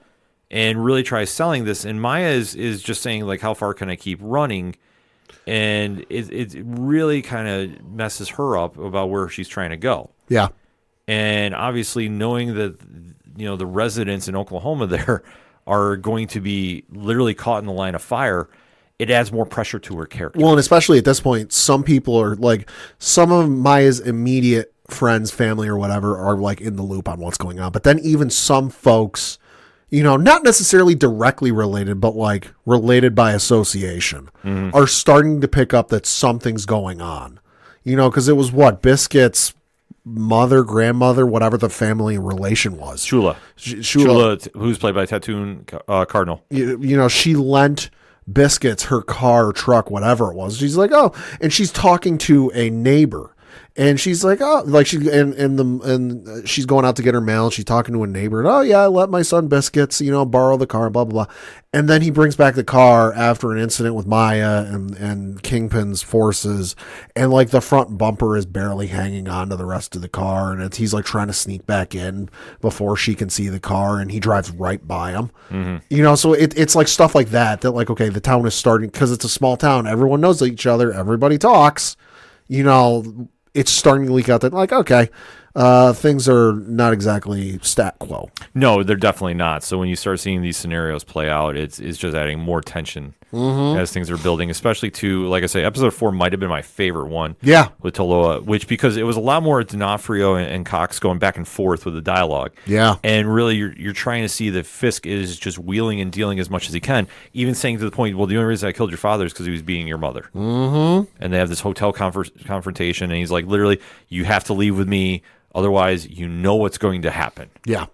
And when Maya decides not to, this is what leads into the final episode entitled Maya. Because he's on the plane, or not? Is he in the car or on the plane? I believe he's on the plane. He's in a vehicle of some sort, and Maya was being tailed by some of his forces, but she loses him, and he gets told, like, hey, sorry, we had eyes on her, but we lost her, and then he just punches a wall. Yeah. Because he's not thrilled. No, he's not, because he knows what he has to do. And this is an unfortunate thing that you've seen him go to great lengths, even with the use of this AI translator. This needs to be a real thing. Yeah. I don't know who we need to talk to in like the science or medical community. This needs to be a thing, because that was awesome. Yeah, no, it was an amazing thing that he was able to communicate with Maya, because Maya's deaf. With the use of sign language, and it was just this weird AI type thing. It was like this augmented reality. He would speak, but then it was like a contact lens in each eye would like provide this overlay onto his body and would do the sign language motions of their hands and would allow her to read what he was saying. And then I think because I don't think we ever saw it from his perspective. I think, or if we did, it was a real blink and you miss it type scenario. From his perspective, it would give like subtitles of what she was saying. Yeah. This needs to be a thing. Like, not even joking. So this is kind of an interesting scenario, how this all kind of builds towards the end, because Fisk knows what he has to do. It all centers around the Choctaw Powwow Festival. Yep.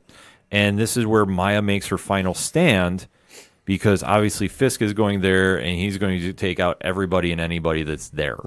Because obviously you can't cross the Kingpin. Well, you can try. It doesn't end You can try, and this kind of sets up a few different things, even though, like, I will say the one thing I didn't really like about this portion, it seemed like Kingpin's lackeys were too telegraphed. Yeah. No, they were. Like, that was the one thing that just really took me away from this. It's like, not saying everybody needs to be Bullseye. Yeah. But you could definitely tell, like, something's not right with this group of individuals. Yeah. They're in a band. They got rocket launchers and all types of nonsense. Yeah, I mean, this episode kind of fell flat for me too, just because it felt like we were building towards this climax and this conclusion, and I wasn't necessarily expecting like, a knockdown drag out fight, but I was expecting something.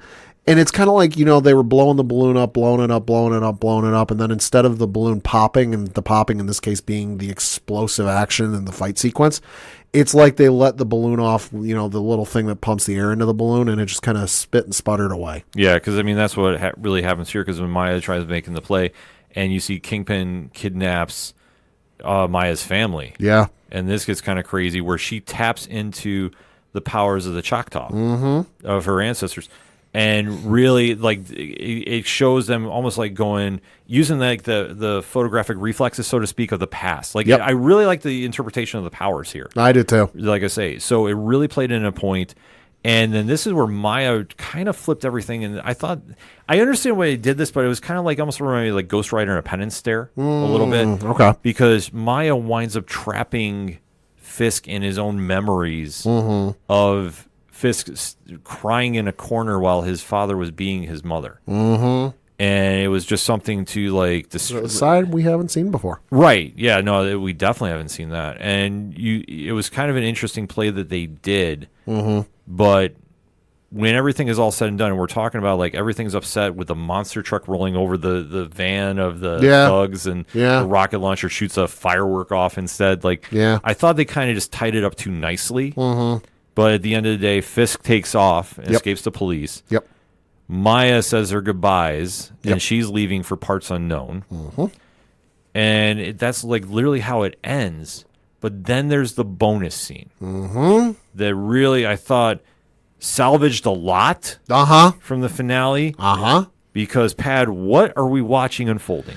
So it's Fisk on a plane ride back to New York. It's not explicitly said, but hey, that's where he lives. I'm presuming he's going back to New York, and he's talking with one of his lackeys, be it a secretary or crony, whatever it is. He's on the plane talking with somebody.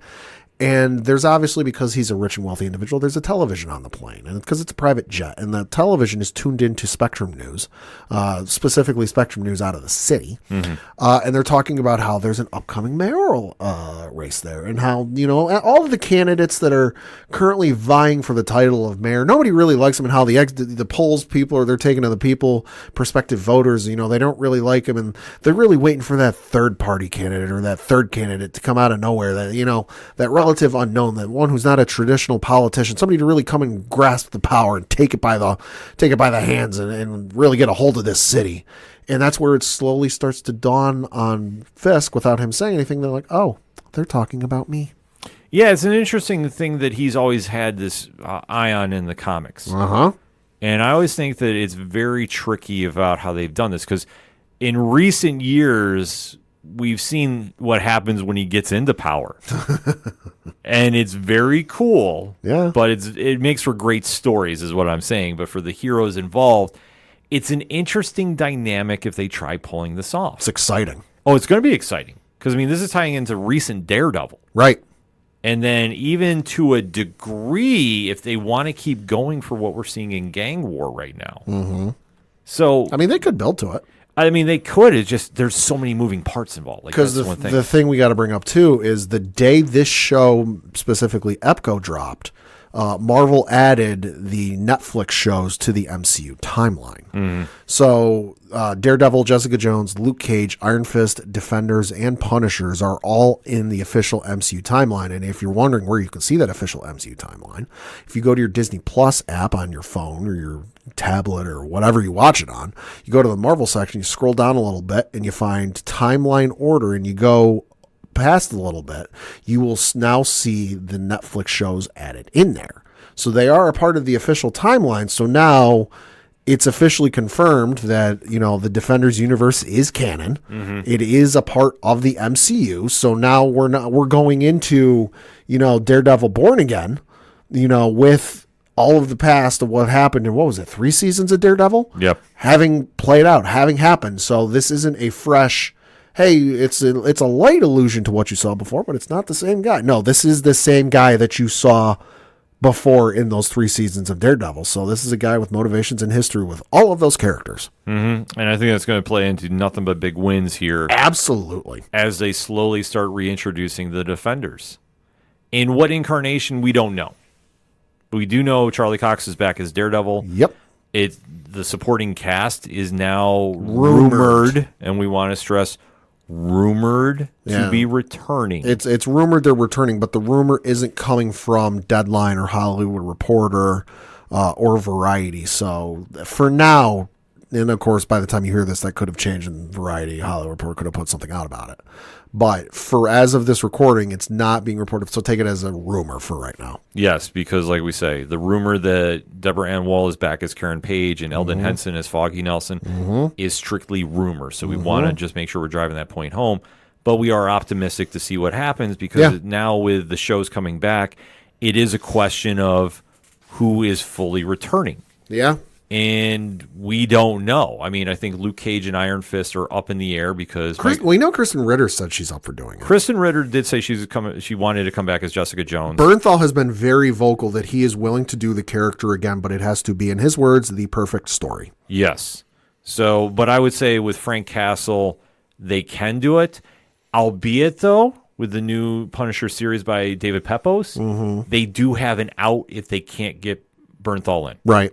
And it would make sense, and it wouldn't tarnish anything. Right. So I want to stress that point, too. Right. Mike Coulter, who plays Luke Cage, is currently on another show right now. Mm-hmm. So that might be the only hiccup. At the same token, though, he and Kristen Ritter are very good friends, and I could see her talking him into it. Well, it just depends on getting out of... Like I say, you're... They could make it work. Look at how many shows Pedro Pascal's on, and he's still got time for everything. That would be the only hiccup. Like I say, it's minor, but they could make it happen. I think Pedro Pascal's in everything, and he still has time. Yeah, Coulter wants to come back, too. Finn Jones, we have to wait and see about that That's the biggest question mark. Yeah, whatever they're going to do with his character of Danny Rand. I mean, I think what they should do, but this is only early speculation, is do Heroes for Hire. It makes the most sense. What about Shang-Chi 2?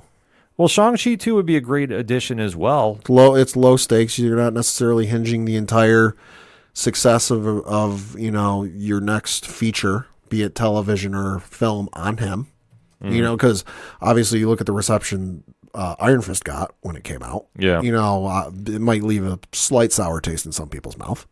Yeah, I mean, that's the only question you have to see. But if you're going to be doing reintroductions, I think it would be smart to. Yeah. I mean, I don't know what the initial plan is going to be. I mean, would I love to see a Daughters of the Dragon series? Hell yeah. Yeah. But I don't know exactly what is going to be here because I think what they're going to try doing, this is just early speculation coming literally out of watching Echo. Mm-hmm. I think they're going to set up for the Kingpin to win the mayoral race. Probably in Born Again, I'd guess. Yeah. And then implement the rulings that he's done in the TV show or the comics about vigilantes in New York. Mm-hmm. And then I think that's where you'll see maybe Luke Cage come back in. I wouldn't doubt seeing Simone Missick playing Misty Knight again, Jessica Henwick playing Colleen Wing, and then you introduce the Daughters of the Dragon there. Yeah. If they come back with Danny Rand, this would be a great way to do it because he doesn't really need a costume, right? As Iron Fist, he has his Iron Fist. What else does he need? So they do have some ways around it. I just think it'd be a little more difficult with Charlie Cox's Daredevil, but they can make it happen. And the thing too, which would be really interesting, and I think it'd be a smart play to do, is Tom Holland is long overdue to meet Mr. D'Onofrio. That is true. And we need to have some Spider-Man Kingpin. We're now, like, Spider-Man and Kingpin are very entwined with each other over the course of their history. Yep. We are now, 2 decades into the run of Spider-Man feature films and have yet to see the two of them interact. Mm-hmm. And I think that would be box office. Yeah, it would. You want an idea for Spider-Man 4? Ooh. I mean, I'm just putting it out there in the karma. But like we say, this is all just trickling out of Echo. So, Pat, I mean, let's kind of wrap it up with a bow. What's your official grade on Echo? If I'm grading it out of 10, probably like a 6.5, 7 out of 10. It's good. It's fun. I enjoyed it, but like it wasn't the best thing I've ever seen. No, that's fair. For me, I love the performance by Alki Cox. I loved the representation shown in the show. Mm-hmm. I just think that when we got to the end, the finale fell flat. Mm-hmm. It felt like we were trying to speed up to just conclude it, instead of letting the story play out. Like if they went one more episode, I think that would have done it. Or even extended some of the episodes, because there was a couple episodes that were like not even 40 minutes. No, they're barely a half hour. Yeah.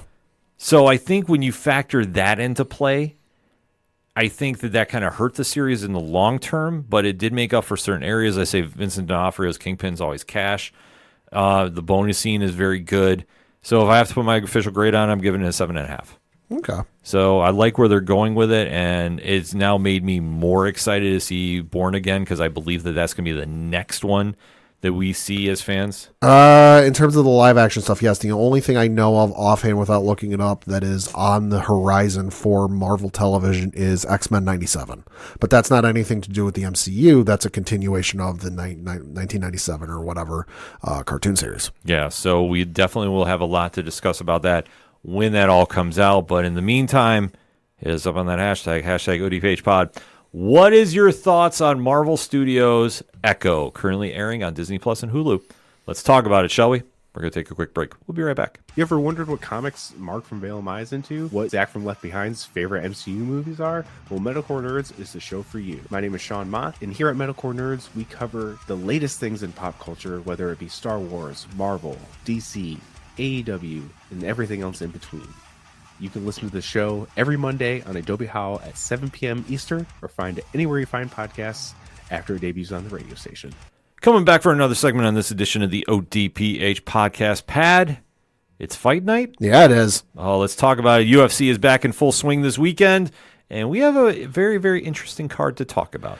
Yeah, so taking place this Saturday, January 20th, from the Scotiabank Arena in Toronto, Ontario, Canada, is UFC 297. Rather interesting card, as you said.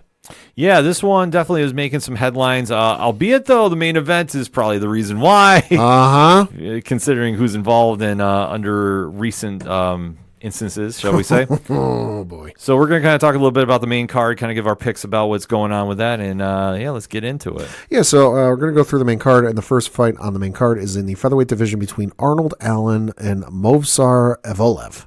Allen, a lot of hype behind him. Very interesting to see how this plays out for him. And I got to say, you have to kind of wonder with the UFC hype train, so to speak. Mm-hmm. I mean, is he the real deal or not? I mean, we'll see. For Arnold Allen, just 29 years old, he has a professional record of 21 matches, 19 wins, 2 losses, coming off of a loss to Max Holloway by unanimous decision. That was back in April of last year. Prior to that, he had not lost a fight since June 7th of 2014. Yeah. Beating the likes of Calvin Kattar via TKO, Dan Hooker via TKO, Sodiq Yusuf by unanimous decision, Nick Lentz by unanimous decision, Gilbert Melendez by unanimous decision, just to name a few. The dude is, well, he's kind of like a well-rounded fighter, I guess you could say. 7 wins by knockout, 4 by submission, 8 by decision. And then going up against his opponent, Movsar Evloev, who is just 29 years old, will turn 30 here in February. For his record, 17 professional matches, 17 wins, no losses. He's coming off of, he does a lot of go the distance unanimous decisions. 3 wins by knockout, 4 by submission, 10 by decision. Yeah, I was going to say, I think Allen will have a nice bounce back here. I mean, he was, like I said, on that hype train, but, you sometimes get derailed, so you really have to see what he's made of. I'm going to say Evloev just because that's an impressive record he's got going there. Fair enough. Then in the middleweight division, you've got Chris Curtis taking on Marc-Andre Baralt. This is going to be a fun fight. I could see this one going either way, to be honest with you. I mean, it's going to be solid. Nothing really box office for me, so I got to take Baralt in this one. Looking at the records, Chris Curtis in 41 professional matches has a record of 30 wins, 10 losses, 1 no contest. His last match actually coming in a no contest. That was an accidental clash of heads against Nasruddin Imavov. That was at UFC 289 back in June of last year. Prior to that, he lost to Kelvin Gastelum via unanimous decision, beat Joaquin Buckley via knockout, and then lost to Jack Hermanson via unanimous decision. On the flip side, for his opponent, Marc-Andre Baralt, 23 professional matches, has a record of 16 wins, 6 losses, 1 no contest, currently on a 2-fight winning streak, beating Eric Anders in his last fight via unanimous decision. That was back in June, and then beating Julian Marquez via TKO. That was back in March of last year. His last loss was to Anthony Hernandez via arm triangle choke submission. That was back in September of 2022. I'm going to go with you. I'm going to say Marc-Andre Baralt. Yeah, I think, like I say, it's going to be a great contest. I could see it going split decision, though. Yeah, I could see that, too. Then we get to the fights we're all here for, because these fights, they're going to be good. Next of which is in the welterweight division, where you have Neil Magny taking on Mike Malott. Well, Magny is very even leveled. Like Sure. I say, he's one of the most well-rounded guys they have in that division. Not box office, if you will. I mean, I'm looking at the breakdown of his fights. Yeah, there's nothing sexy about it. No, there definitely isn't. So it's like when you sit there and you watch him fight, Yeah. you're not going to sit there and scream like wow factors. Like, he's a great fighter. Don't get me wrong. Yeah. But in this situation, I just think that, he's one that he'll go in there and he'll scrap. And that's all you want to ask. Yeah. So in 39 professional matches, Magny has a record of 28 wins, 11 losses, currently on a one-fight losing streak. He lost to Ian Machado Gary via unanimous decision. That was back in August. Before that, he won a split decision matchup, won a matchup against Philip Rowe by split decision. That was back in June of last year. Lost to Gilbert Burns via arm triangle choke submission. But like you said, he's not that sexy of a fighter just because of his 28 wins, 7 are by knockout, 4 by submission, and 17 by decision. Yeah. And when you look at it, anything that's not a decision is very spread out because he had a fight against Daniel Rodriguez in November of 2022 where he won by a submission. But then before that, you've got to go back all the way to Craig White where he knocked him out in 2018. In between everything there, it's like unanimous decisions. Yeah, that's the one thing you're gonna get out of him. Like he'll go in there. He's very technical, but for the wow factor, in my opinion, it's just not there. So then his opponent, Mike Malott, in 12 professional matches, has a record of 10 wins, 1 loss, and 1 draw. Currently on a 1, 2, 3, 4, 5, 6 fight winning streak, beating Adam Fugit via guillotine choke submission, Johan Lanise via arm triangle choke submission. Both of those were in last year. He beat Mickey Gall via TKO in 2022. And he knocked him out. Then he beat Shimon Smoltrisky with a guillotine choke submission in October of 2021. Submitted Solomon Renfro with a rear naked choke submission in 2020. Knocked out Craig Shintani with, that was actually, these last 2 fights weren't even in the UFC. They were in separate federations. That's in 2017. Then you get to his 1 draw, which was back in September of 2015. And then his 1 loss was all the way back in October 2014. Where he got knocked out in the first round of a World Series of Fighting fight in those World Series of Fighting 14. Yeah, I mean, you got to think it's on his side, but I'm going to take Magny in this one. Yeah, I'm going to say the same thing just because, like, I'm looking at Mike Malott's record. Like, and it's an impressive record. I mean, you're 10-1-1, but there's also some gaps in there. Yeah. Like, you had the December 2020 fight. Okay, then he didn't fight again until October of the next year. Then he didn't fight till April of the next year. Then he didn't fight till February of the next year. And prior to the 2020 fight, he hadn't fought in 3 years. You know, because it was 2017. That's the one point with it, so you got to be a little leery about that. So, yeah, that's why I say Magny. I think he'll just go in there. It's going to be a unanimous decision, but Yeah. it's going to be decision. Then you get to the co-main event of the evening, and this is for the vacant women's bantamweight championship, where you've got Raquel Pennington taking on Mayra Bueno Silva. Fun fact with this, and I cannot take credit for this, I saw this on the ESPN MMA Facebook page today. UFC 297, quote, UFC 297 marks the first women's bantamweight title fight without Amanda Nunes since March 5th, 2016, when Miesha Tate defeated Holly Holm at UFC 196. Wow. Talk about dominating a division. Yeah, I was going to say, the aftermath of Amanda Nunes retiring is going to be settled here. Raquel Pennington, I'm hoping. I am hoping. Like, I'm trying to keep this very impartial. I have nothing against her opponent. But Pennington has had all the tools in the world to do this. And for some reason gets in that cage and just doesn't let loose. Yep. And I don't, and like I say, I wish I had a great answer why. This is just me watching at home. Yeah. Pennington just freezes up and just is too tentative to just go all out. Like, if you're gonna get knocked out, go get knocked out. But she's got so much power in her hands. Right. She should win this. Right. Excuse me. So looking at the fighters' records, 23 professional matches for Raquel Pennington. She has a record of 15 wins, 8 losses, currently on a 5 fight win streak. She beat Ketlin Vieira via split decision in her last fight. That was in January of last year. She beat Aspen Ladd via unanimous decision. That was in April of 2022. Submitted Macy Chiasson with a guillotine choke submission in December of 2021. Beat Penny Kinezed with a unanimous decision. That was back in September of 2021. And then beat Marion Renault with a unanimous decision back in June of 2020. Last loss was Holly Holm at UFC 246. That was in January of 2020. For her opponent, Mayra Bueno Silva, professional record of 14 matches, has a record of 10 wins, 2 losses, 1 draw, 1 no contest. That 1 no contest coming from her last fight against Holly Holm. It was overturned because she tested positive for ritalinic acid, whatever the hell that is. Apparently, it's enough to get your fight overturned. Yeah, it's banned by USADA there. Okay. Prior to that, she was on a 3-fight winning streak, beating Lena Landsberg with a knee bar submission. That was back in February of last year. Beat Stephanie Egger with an armbar submission. That was back in April of 2022. Beat Wu Yanan with a unanimous decision. That was back in April of 2022.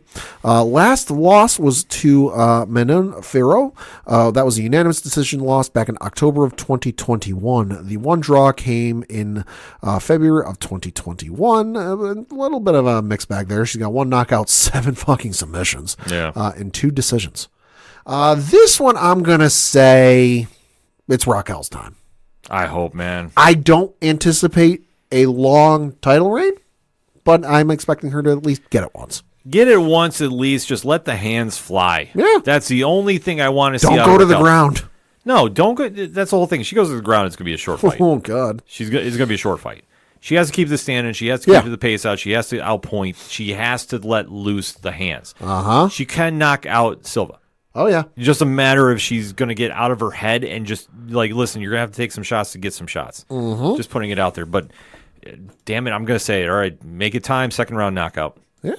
And then we get to the fight we're all here to see, and this is for the UFC Middleweight Championship. You've got Sean Strickland defending his belt against Dricus du Plessis. Well, the storyline here is Sean Strickland is a madman. Uh-huh. Listen, I will not mess with him in real life. I think that he is a guy that, listen, he walks his own path. He beats to his own drum. There's a lot of things to be respectful for that. Absolutely.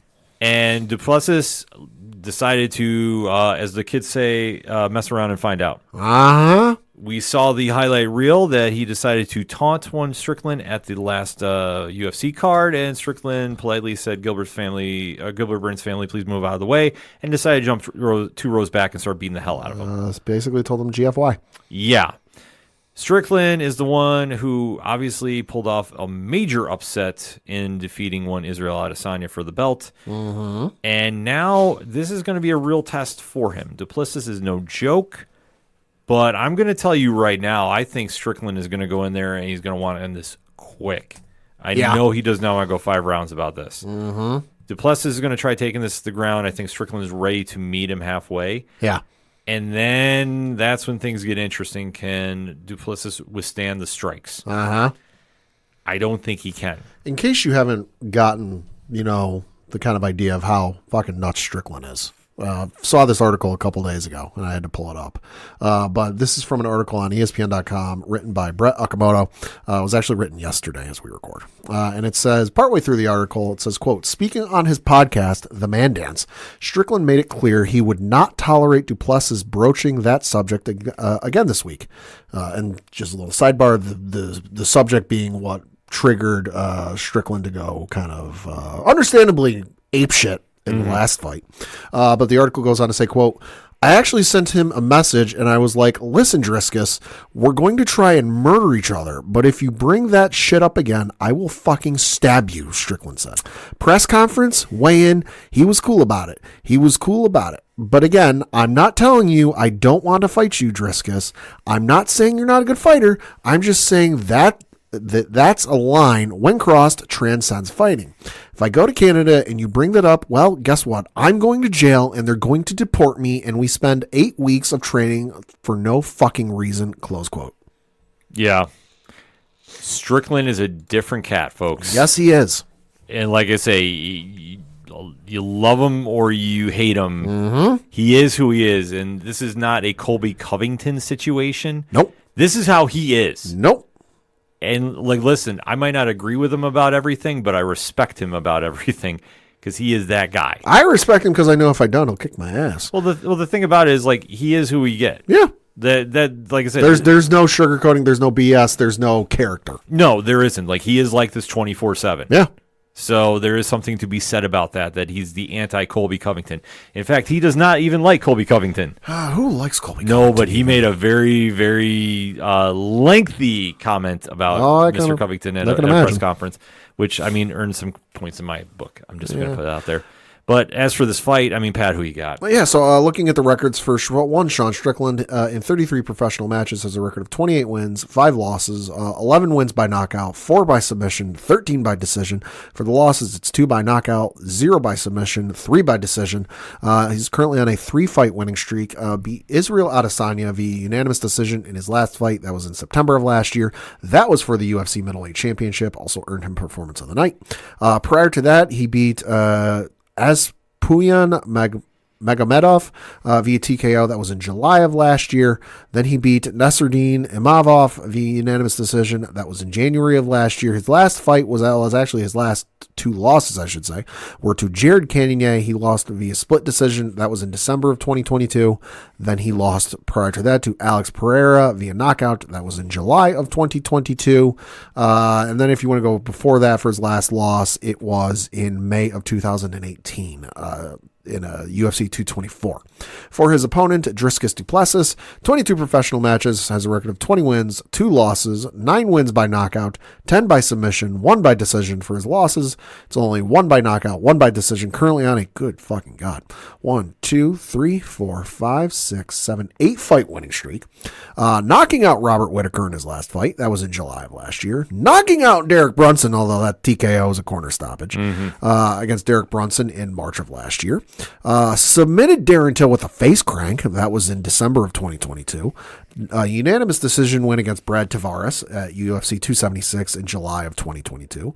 Knocked out Trevin Giles in UFC 264. That was in July of 2021.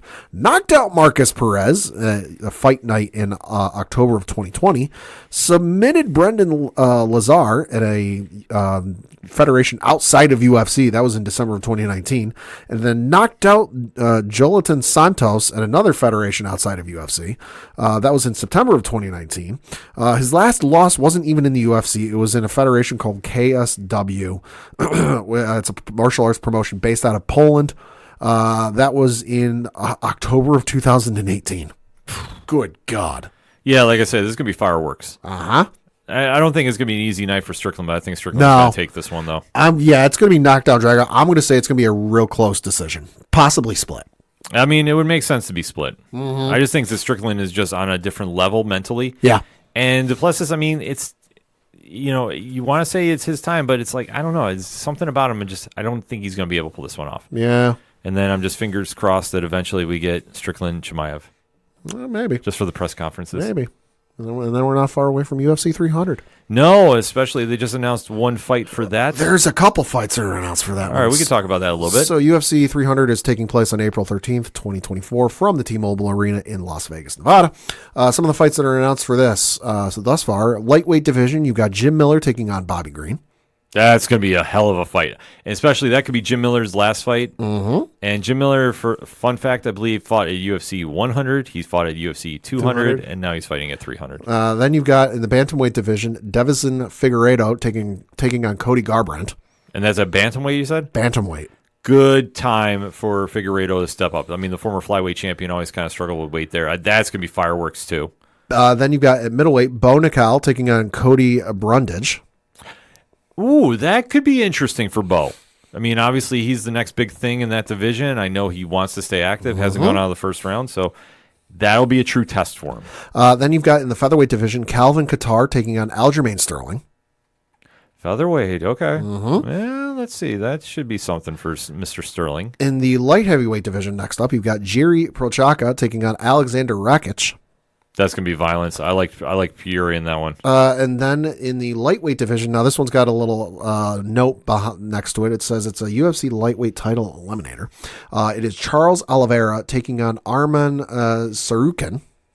Okay, so the winner of this one is going to get Machev because Machev is not ready yet. Mm-hmm. There's something going on. I believe he's injured. And then in the lightweight division for the symbolic BMF title, you've got Justin Gaethje taking on Max Holloway.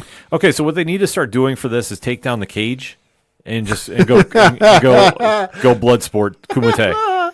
I'm sorry, that's the only way I will acknowledge this as a BMF title. I want those. You got to, if you're going to do those rules, you got to do those rules. Yeah, no, I agree. But Gaethje and Holloway, I mean, good fight for both. Yeah. Gaethje, I mean, unless, like I say, unless he was going to be getting a title shot there against Machev there. Right. Yeah, this is kind of a riskier fight, but Right. I mean, obviously, if it's a title eliminator, it's a good fight for him. This will just be a fun scrap. There's one more fight, too, and this is for the UFC Women's Strawweight Championship, where you've got Zhang Weili defending her belt against Yan Xiaonan. Oh, that's going to be fun. Uh-huh. That's going to be real fun. I like Zhang in that one, but that's going to be fun. Yep. Those are all the fights we know of that are currently announced for UFC 300. It's crazy to think we're at 300 already. I know. It feels like just yesterday we were figuring out the setup and how we were going to do UFC 200. Yeah. Time flies. It does. It flies when you have great commentary to talk about, such as the UFC, and this weekend will be no exception because there's going to be a lot of great fights happening, so definitely hit us up on that hashtag. Hashtag ODPH pod. What? And I mean, what is your thoughts about UFC 297, and how do you think UFC 300 is looking? Scary to think. We're almost there. Just need Brock Lesnar added. I'll tell you what, maybe They're the same company. Maybe now is the time to do Brock and Fedor. Just putting it out Oh, there. Jesus Christ. Just putting it out there, folks. Ninth time's the charm. Yeah, let's have that discussion, shall we? We're going to take a quick break. We'll be right back.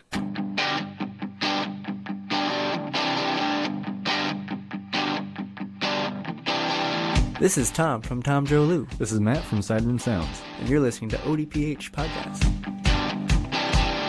Wanna go where no one knows my name, to the desert, the oceans, or the plains. 'Cause I wanna... Coming back for the final segment on this edition of the ODPH podcast. Pad, what you got? Got a couple things to talk about. We're going to start with sports and going to start with the local minute. And looking at the standings for the Federal Prospects Hockey League, that is, of course, the league our local Binghamton Black Bears play in. And looking at the Empire Division, because that, of course, is the division our Black Bears play in. Another week, still in first place. Yeah, here we go. Through 27 games played, they have a record of 18 wins in regulation, 2 losses, 6 overtime or shootout losses, no wins in overtime, and then 1 shootout win overtime.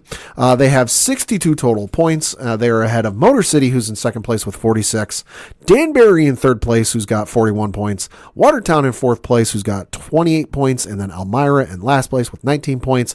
Got to say, looking real good this year, just saying. Looking at their schedule from this past week, they had 2 games last week. Both of them were on the road against the Danbury Hat Tricks.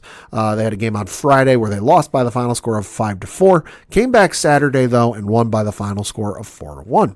Got a couple games this weekend. Both of them are at home. For the Friday, January 19th, 7 o'clock Eastern, they are at home against the Danbury Hat Tricks. And then Saturday, June 20th, also at 7 o'clock Eastern, they are at home against the Danbury Hat Tricks. So for more tickets, information, all that good stuff, you can go to BinghamtonBlackBears.com. And we got a little bit of NBA news to talk about. We got some unfortunate news to pass along because this is just coming out today as we record. The Golden State Warriors announced that their assistant coach, and I'm going to butcher this name, so I apologize, Dejan Milojevic, died after suffering a heart attack at a private team dinner at the age of 46. The article on ESPN.com says, quote, the Warriors said Milojevic died Wednesday morning in Salt Lake City after being hospitalized the previous night. Quote, we are absolutely devastated by Dejan's sudden passing, Warriors head coach Steve Kerr said as part of a statement. This is a shocking and tragic blow for everyone associated with the Warriors and an incredibly difficult time for his family, friends, and all of us who had the incredible pleasure to work with him, close quote. The NBA postponed the Warriors game Wednesday in Utah against the Jazz after learning of Milojevic's hospitalization. Milojevic joined Kerr's staff with the Warriors in 2021 and was a well-regarded and popular coach in the NBA and international basketball communities. His primary assignment with the Warriors was working with teams, forwards, and centers. As a coach, he led Bucnost to the Pro League title and National Cup in Montenegro and the National Cup of Serbia. He also coached Mega in the Serbian League and was closely associated with the early development of two-time NBA MVP Nikola Jokic of the Denver Nuggets, close quote. Very sad news to hear. Yeah. And, on behalf of our team here, thoughts and prayers out to his family and friends. I mean, just devastating news to hear that. And then sticking with some NBA news, this one a little confusing.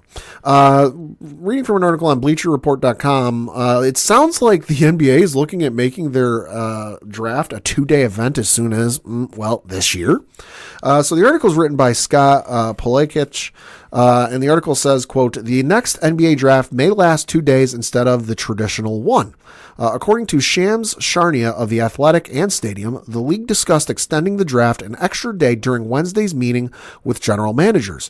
Charania explained the idea has picked up steam in part because team executives believe they could better utilize more time for both first and second rounds, close quote.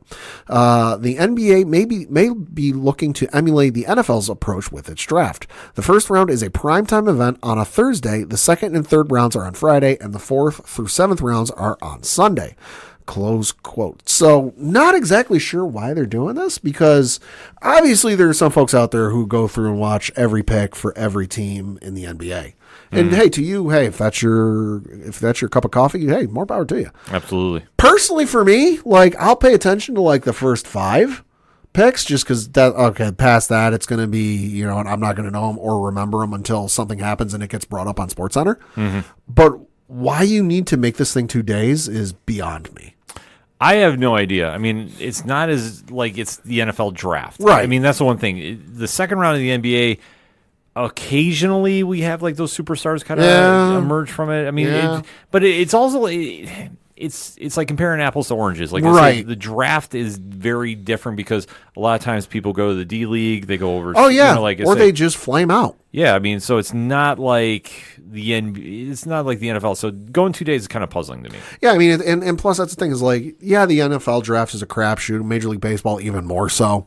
But the NBA is just as much a crapshoot as those guys, because the one I can remember was when Johnny Flynn was with Syracuse. And he had that 6 overtime game against UConn and played the entire time and came out of, declared for the NBA draft that year. And then he got drafted with Minnesota, he got drafted to Minnesota and then never really went anywhere. And it's just that thing you just never know. So that's why, me personally, I'll look the next day and I'll see who went where. I'll browse or I'll see who the Nets took, and I'll see who the Knicks took, because that's when I look at the New York newspapers here at the local stores.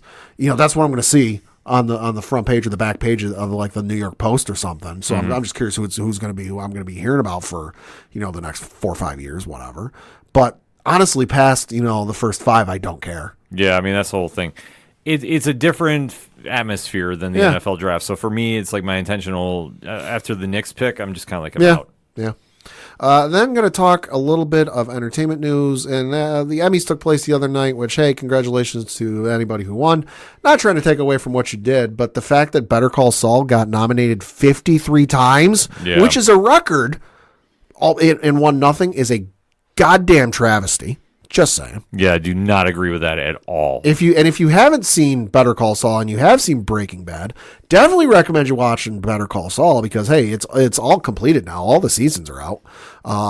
It's fucking phenomenal. It takes, admittedly, the first season takes a little bit of time to get going, but once it gets going, whoa boy, is it like going with the train with no brakes. It's extremely good once it gets rolling. Yes, it does. Then we got to talk a little bit of gaming news, because boy, this is a take. So reading from an article on IGN.com, quote, an executive at Assassin's Creed maker Ubisoft has said gamers will need to, quote, get comfortable not owning their games before video game subscriptions truly take off. Speaking to discuss the launch of Ubisoft's new Ubisoft Plus Premium and Ubisoft Plus Classics subscription, Philippe Tremblay, director of subscriptions at Ubisoft, explained to GI.biz what needs to happen before subscription services become a more significant slice of the video game business. Quote, I don't have a crystal ball, but when you look at the different subscription services that are out there, we've had a rapid expansion over the last couple of years, but it's still relatively small compared to other models, Tremblay said. We're seeing expansion on console as the likes of PlayStation and Xbox bring new people in. On PC, from a Ubisoft perspective, it's already been great, but we are looking to reach out more on PC, so we see opportunity there. One of the things we saw is that gamers are used to, like a little bit like DVD, having and owning their games. That's their consumer shift that needs to happen. That's the consumer shift that needs to happen. They got comfortable not owning their CD collection or DVD collection. That's the transformation that's been a bit slower to happen in games.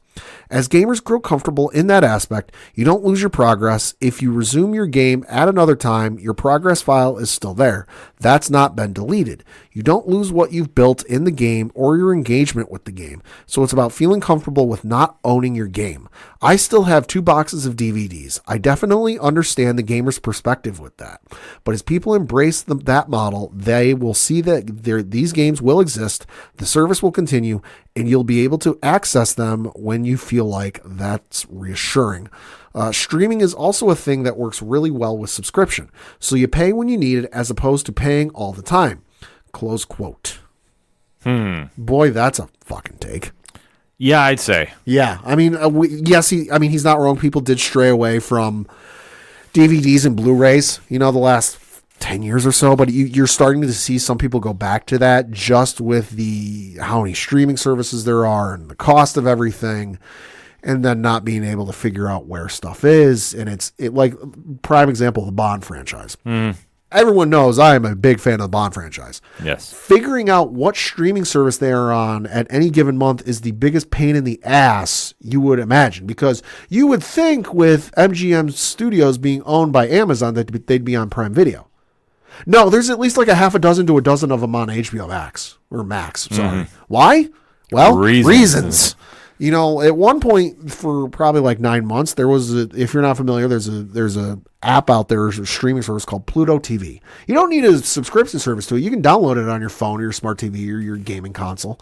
And it's kind of like traditional TV where they've got channels that are catered to certain things, movies and eras and what have you.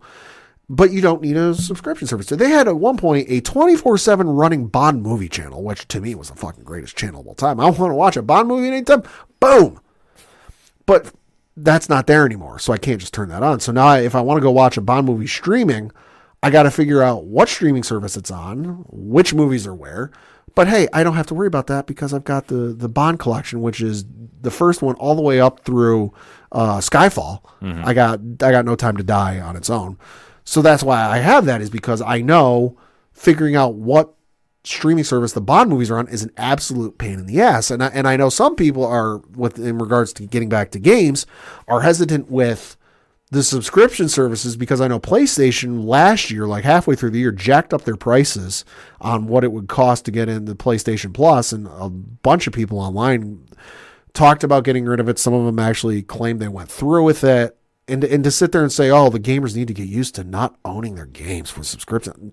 Listen, not everyone has the luxury of having an internet connection that is good enough for these services. That's why some people like having hard disks and what have you to own the games, because somebody may live out in the middle of nowhere where they've got enough of a connection to get by, but is it enough to download the 900 gigabyte update for the latest Call of Duty that they got on Xbox, whatever it's called these days, or PlayStation Plus? No. So I don't think physical game sales will ever go away. They might wax and wane a little bit, but to say that, oh, gamers need to get used to not owning their games, stop. Well, I think it's harder to find physical media anywhere now. But that's true. I think that's where it should be going, and I think that's going to be the ultimate thing. But then again, it's like you can go into old record stores too. I mean, we have places around us. We can go in and go get old vinyl and go get comics and go get, like, not everything needs to be digital. Well, and it's like, I know it's a slight side note, but it's still connected. Everyone was losing their mind. Oh my God, Best Buy's going to stop selling movies. Yeah. Like just in our town alone, you know how many places in town still sell movies? You can still go. There's an FYE in town that you can still go get movies. Yeah, so Walmart still sells movies. Target still sells movies. There's we got a couple local places in town that still sell movies. Admittedly, it's not always the latest stuff, but they got a hell of a collection. they got collections. They got a hell of a collection, I must say. So listen, there's always going to be places to buy this stuff. Yeah. And sticking with the video game news, it was announced today by the folks over at PlayStation that we're going to be getting a remaster of Tomb Raider 1 through 3 on the PS4 and PS5. So reading from an article on the PlayStation blog, it says, quote, "It's been almost 30 years since Lara Croft took her first snowy steps into the mountains of Peru. In about 30 days, just about a month, PlayStation players will get to re-experience Lara's first 3 globe-trotting adventures with a fresh look and feel in Tomb Raider 1 through 3 remastered on PlayStation 4 and PlayStation 5. And then the article goes on to tell a little bit of how this happened, and it's thanks to Asper Games. It was a company out of Austin, Texas in 1998. You know, they helped launch Tomb Raider 2 on the Macintosh computer all the way back when, you know, and they're working on the remaster and some of the engineering stuff. You know, so there's this whole awesome article on the PlayStation blog. It's super exciting to see because I never owned the first place Lara Croft game, but I remember going to Sears of all places, for those of you that remember Sears, and going to their electronics section because my parents were looking for TV, something electronics, and I remember seeing a PlayStation 1 demo you can play, and I remember playing the PlayStation 1 first Lara Croft game and thinking, this looks fucking amazing. This is the greatest thing. Oh my God, this is 3D and I can turn the camera. What? Yeah. Like, that's nuts. Again, you get the chance to play this again. Looks awesome. Yeah, it definitely looks very interesting. So, excuse me. And then we got to go switch over to some movie news because it was announced about a week or so ago. We still got more Star Trek movies on the way. So reading from an article on Variety.com, it says, quote, "A new Star Trek film is in the works at Paramount with Andor's Toby Haynes on board to direct and Seth Graham-Smith penning the script, Variety has confirmed. While plot details are being kept under wraps, the upcoming feature will be an origin story that is set decades before 2009's Star Trek, as well as an expansion of the Star Trek universe J.J. Abrams' Bad Robot is producing. Meanwhile, the 4th installment of the rebooted Star Trek film series remains in development, with the studio describing it as, quote, the final chapter, close quote. In the third film, 2016's Star Trek Beyond, the crew of the USS Enterprise crash lands on a mysterious world after being attacked by the lizard-like dictator Krall, who was played by Idris Elba. A 4th Star Trek movie starring Chris Pine was announced in July of 2016 with Zachary Quinto, Zoe Saldana, Carl Urban, John Cho, and Simon Pegg expected to return. Chris Hemsworth, who appeared in the 2009 original, was set to return to the space saga as George Kirk, the father of Captain James T. Kirk, played by Chris Pine. According to Paramount at the time, Star Trek IV would see Pine's Captain Kirk cross paths with his father, who was a man he never had a chance to meet, but whose legacy has haunted him since the day he was born. Close quote. During a Paramount Global Investors Day presentation in February of 2022, Abrams announced that a new Star Trek movie would begin shooting by the end of that year with the Pine-led crew. Pine and his co-stars reportedly had no idea Paramount was moving forward with another Star Trek film, which was eventually removed from the studio's film slate in September of that year. Haynes recently directed 6 episodes of Star Wars series Andor, starring Diego Luna as the titular role. He also helmed the Star Trek-inspired episode of Black Mirror, titled USS Callister. Haynes is repped by WME and attorney Peter Nelson. Chris Graham-Smith is best known as the author of the best-selling novel Pride and Prejudice and Zombies and Abraham Lincoln Vampire Hunter. He also wrote and produced 2017's The Lego Batman Movie. Close quote. So I'm excited more Star Trek movies. I know for as much as, the older crowd might hate the reboot Star Trek movies, they're not that bad. No, the reboots are fine. Yeah. I think for this day and age, I mean, anything that's redone, as long as it's done tastefully and respectfully, it's okay. And especially the Star Trek, it needs a little shot in the arm, in my opinion. Yeah. It's kind of falling behind Star Wars, just saying. A little bit. So let's get into some comic talk, and because obviously it's new comic book day, so let's get your picks and take us on home here. So got to mention first a couple things. First of which from DC, Justice League vs. Godzilla vs. Kong, issue number 4. This one, boy, if you haven't seen the headlines about this, I'm not going to spoil it. Yeah, big news coming out of that book. But the description reads, quote, the Justice League's losses are mounting as they battle to contain the Titans from Legendary's Monsterverse. Aquaman and Atlantis confront an otherworldly Leviathan, while in the shadows, the Legion of Doom and Lex Luthor plot their next decisive move to eliminate the League. But the emergence of the League of Shadows could spell doom for the world, close quote. Yeah, this series has been phenomenal. If you haven't checked it out, you want just big box office, this is your book. Then from the folks over at DC, Nightwing issue 110, for no other reason than, yes, Tom Taylor is still writing, but the fucking cover art alone. Yeah, the cover art is amazing. Cover art is incredible. But the description of this says, Nightwing, Batgirl, and the Titans are doing all they can to save a world overrun by beasts. Heroes have become threats, and one of the biggest threats now stalks the streets of Bloodhaven. Where once there was a Robin, now there is a cat. Can John Kent and Nightwing save the city from Damian Wayne? Or will the Super Sons be torn apart forever? This is a wild story coming out of obviously what's going on with Beast World. It's Tom Taylor. What can you say? I need this cover art. But that framed. cover is amazing. Oh, my God. Looks amazing. Yeah. And then from the folks over at DC, issue number 10 of Superman from Joshua Williamson. Description of this one, quote, howdy, partners. Welcome to the Wild West of Metropolis, where the man of tomorrow meets the man from yesterday. Clark is on a rootin' tootin' rodeo adventure along with the ghostly Marilyn Moonlight as they get to the bottom of why she haunts the night. Get your posse and join us for a hoedown like you've never seen before. Yee-haw! Close quote. This has been a fun story. The cover art on this is also amazing. Yeah, Bruno Redondo, who's stepping in for art duties, really knocking it out of the park. Interesting ending to this story, too, by the way. There's also a panel in this book that is quite possibly the funniest panel I've seen in a Superman comic. I have to agree. It's up there. In years. It's up there. Then from the folks over at Marvel, you've got Avengers Twilight, issue number 1 from Chip Zdarsky. Cover art is also phenomenal. All the cover art this week is phenomenal. This one, especially because it's Alex Ross. But this one reads, quote, in a gleaming new world of prosperity, Captain America is no more. But Steve Rogers still exists, floating through an America where freedom is an illusion, where the Avengers are strangers and his friends are long dead. But is the dream? How do you assemble Avengers in a world that doesn't want them? Plus, a behind-the-scenes look at the making of this issue. Yeah, no, this has been one that they hyped up at New York Comic Con, and very interested to see what the fans think of this one.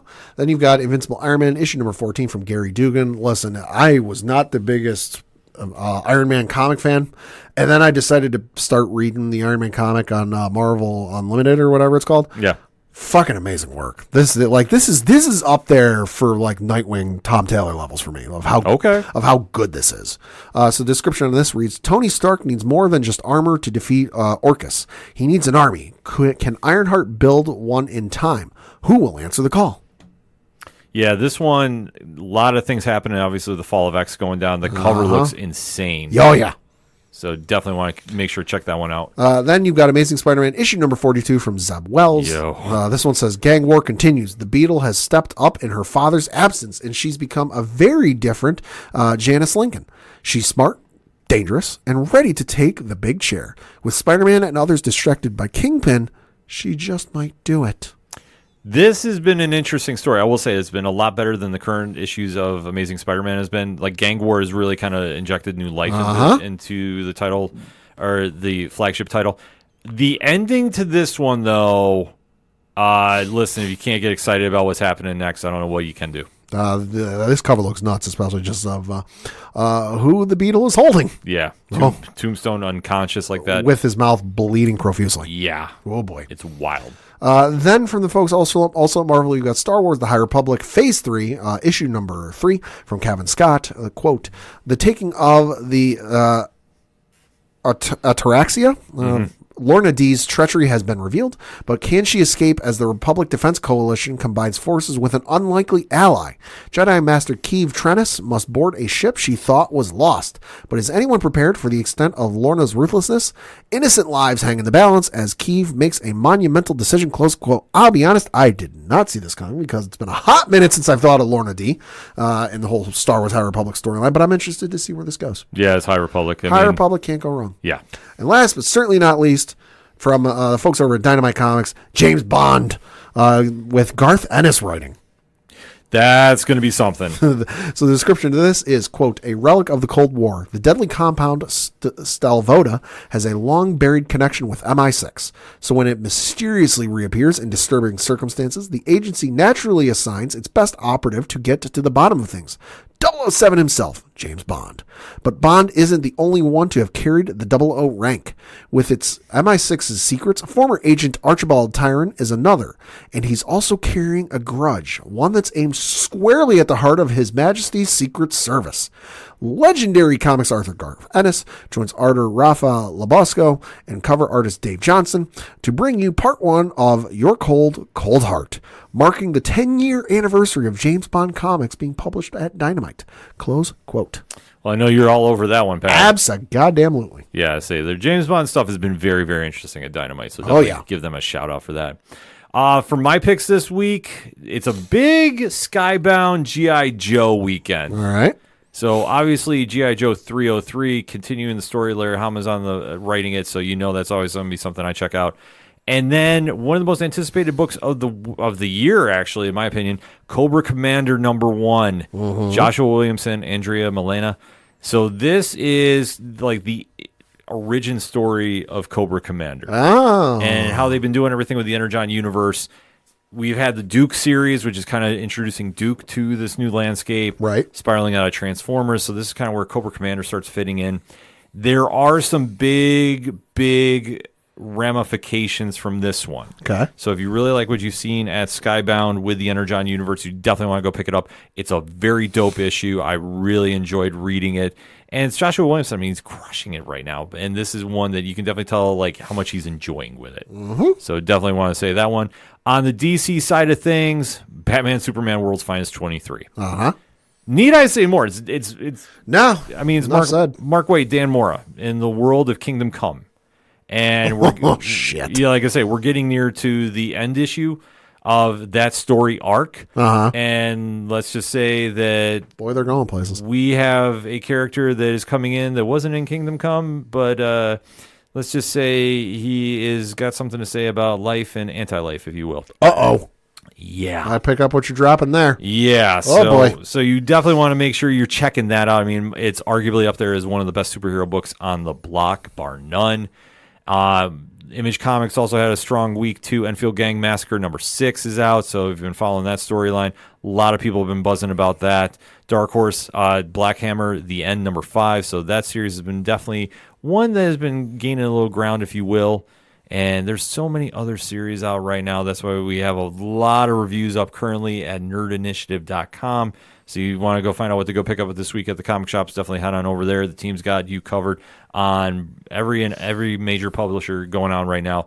Big week of comics, and then next week is going to be even more insane because a certain imprint is finally making their big debut. Ooh. And they're good friends of the show. So we'll have to kind of talk about that on next week's edition. So as we like to end the entertainment edition, always make sure you're going out and support your local comic shops wherever you're at. And definitely, if you got a great issue in your hand it off to somebody struggling, tell them to turn a page. Borrowing from the YouTube show for that one. And we'll just say for anything and everything that is the ODPH, you can find it at odphpodcast.com. That's it for this week. So for the one and only Padawan J. Fuck the Astros. I'm your host, Ken M. Thank you as always for listening to the ODPH podcast. We'll see you next time.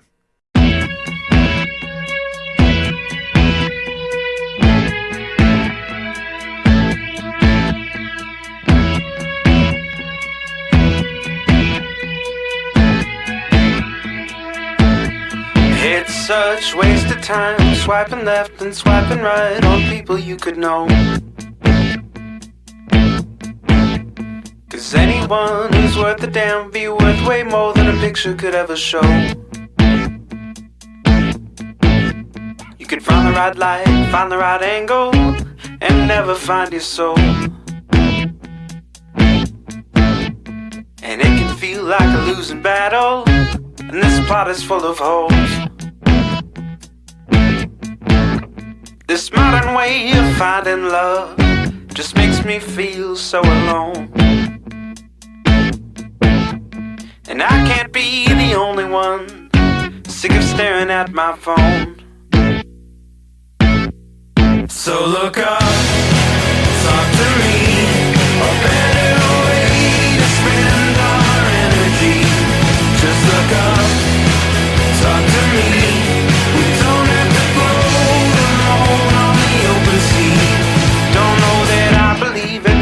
I'm fabled. Everyone has just one true love. All I know is you're across this table, and you're all I'm thinking of. So look up, talk to me, a better way to spend our energy. Just look up, talk to me, we don't have to float alone on the open sea.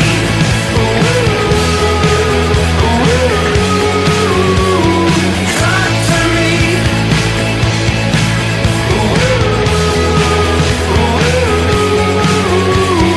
Talk to me. It's such waste of time, swiping left and swiping right on people you could know.